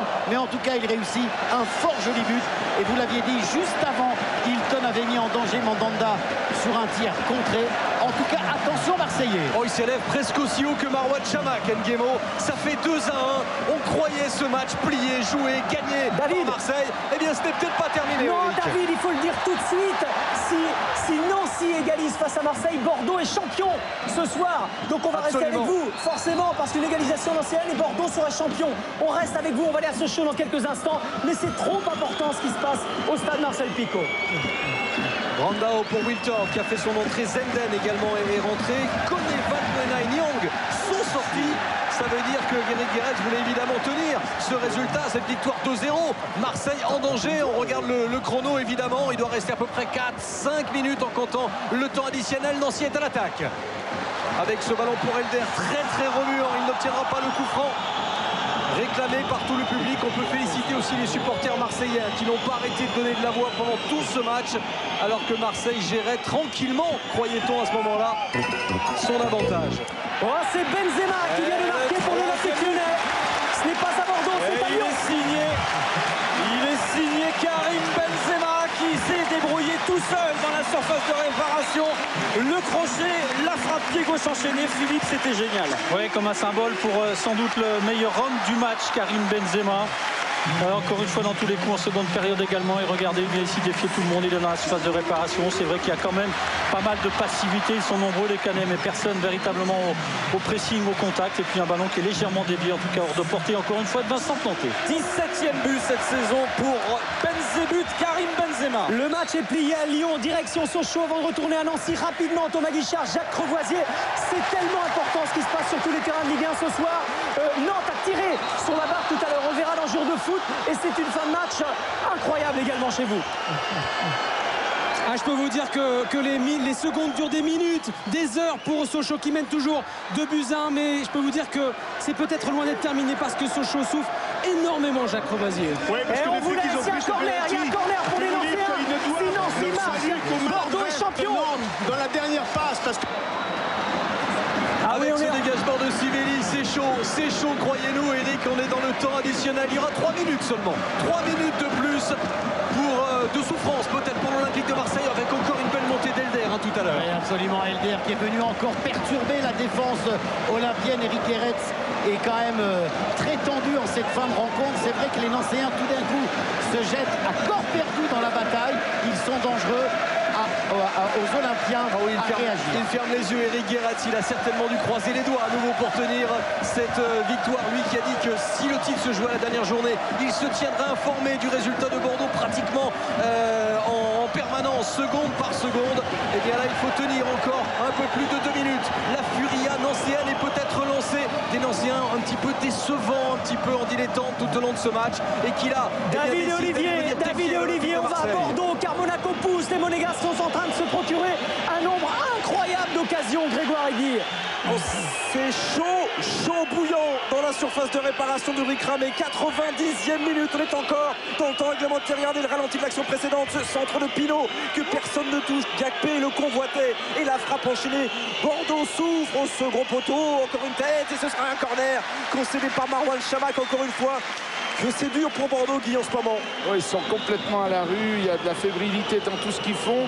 Ils se jettent comme des gamins devant les feintes des Monégasques et on se demande s'ils vont tenir le temps additionnel sans prendre de but. 2 minutes d'angoisse pour les 34 000 supporters des Girondins de Bordeaux. Il est frappé, ce corner, et ce sera un corner encore, un 3e consécutif. Regardez, le temps additionnel, on y est. Et dans ce temps additionnel, Bordeaux souffre. Et c'est tout Marseille qui espère un but de Monaco maintenant. Alors qu'on voit encore une fois l'intervention de Marouane Chamakh. Et ils sont bien tirés ces corners. Et il y a des grands qui ne sont pas marqués dans le milieu. Poteau, la claquette d'Ulrich Ramé, encore un 4e corner consécutif. C'est peut-être le titre qui se joue là. Oh, pas dès ce soir, mais la semaine prochaine pour Bordeaux. Tenir ces 3 points, tenir ce petit but. Il y a un joueur complètement démarqué au 3e poteau. Hervé, comme un symbole, qui vient redonner de l'oxygène aux 34 000 supporters. Applaudissements de Christophe Dugarry. C'est une fin de match incroyable parce que si Nancy égalise face à Marseille, eh bien Bordeaux est champion ce soir. Mais si Monaco marque face à Bordeaux, eh bien les Bordelais seront en très grand danger pour le titre de champion. On reste avec vous, on va à Nancy dans quelques instants. Grégoire, Guy, on est encore avec vous. Regardez cette image, on a vu le ralenti de Diawara et d'Alou Diarra, tous les deux venant féliciter leur capitaine Ulrich Ramé. 10 ans après, Ulrich Ramé jouera peut-être encore pour le titre. Peut-être dès ce soir si Marseille est repris à Nancy et peut-être la semaine prochaine à Caen. Bordeaux devra s'imposer. C'est terminé, double fenêtre, c'est terminé à Nancy. Marseille l'emporte à Nancy, 2-1. Bordeaux ne sera pas sacré champion ce soir. Les Marseillais peuvent toujours rêver et ce n'est pas terminé à Bordeaux au stade Jacques Chaban-Delmas. Si c'est fini, non pas encore. On reste à Bordeaux. C'est terminé à Rennes. Rennes-Malorient vous donnera les résultats tout à l'heure. Carton jaune contre Fernando Cavenaghi dans ces dernières secondes. C'est terminé au temps réglementaire et au temps additionnel prévu. Allez, Cavenaghi qui se bat. Et ça s'est tu dans le public, parce que Monsieur Aurillac qui laisse jouer les Monégasques. Pinot, il va le laisser. Ce coup franc en faveur de l'AS Monaco se jouer peut-être jusqu'au bout et tout le monde va monter. Et Modesto et derrière Nkoulou. Là, ils vont être très nombreux dans la surface de réparation bordelaise. Regardez Diawara qui est en train de remotiver tout le monde. Il faut tenir côté bordelais, tenir ce point, ce but et ces 3 points. Au-delà de 30 secondes du temps additionnel annoncé. Et là, grand silence et grande angoisse dans les travées de Chaban-Delmas. La tête de Chamakh encore une fois. C'est terminé. Lyon, ils ne sont pas champions ce soir, les Bordelais, mais ils s'imposent. Les applaudissements de Ramé pour le stade. Il aurait, ce stade, aimé fêter le titre ce soir. Ce sera peut-être pour la semaine prochaine à Caen. Bordeaux gagne 1-0 face à Monaco. Bordeaux garde ses 3 points d'avance en tête de la Ligue 1. Ouais, carton rouge. Ils sont interrogateurs. Oui, carton rouge pour Haruna. Apparemment, le jeune Nigérian, après la fin du temps réglementaire, il est averti. Il en a évidemment, on en reparlera avec Joël Quignou, mais le droit à Monsieur Aurillac. Sans doute des mots très déplacés de la part du jeune monégasque. Il doit parler. Antoine, il doit y avoir beaucoup d'émotions là parce que vous avez remporté votre pari. Il fallait absolument, mais il fallait gagner pour assurer complètement ce maintien. Vous l'avez fait. Attendez, non, là c'était Valenciennes. On va rester à Bordeaux.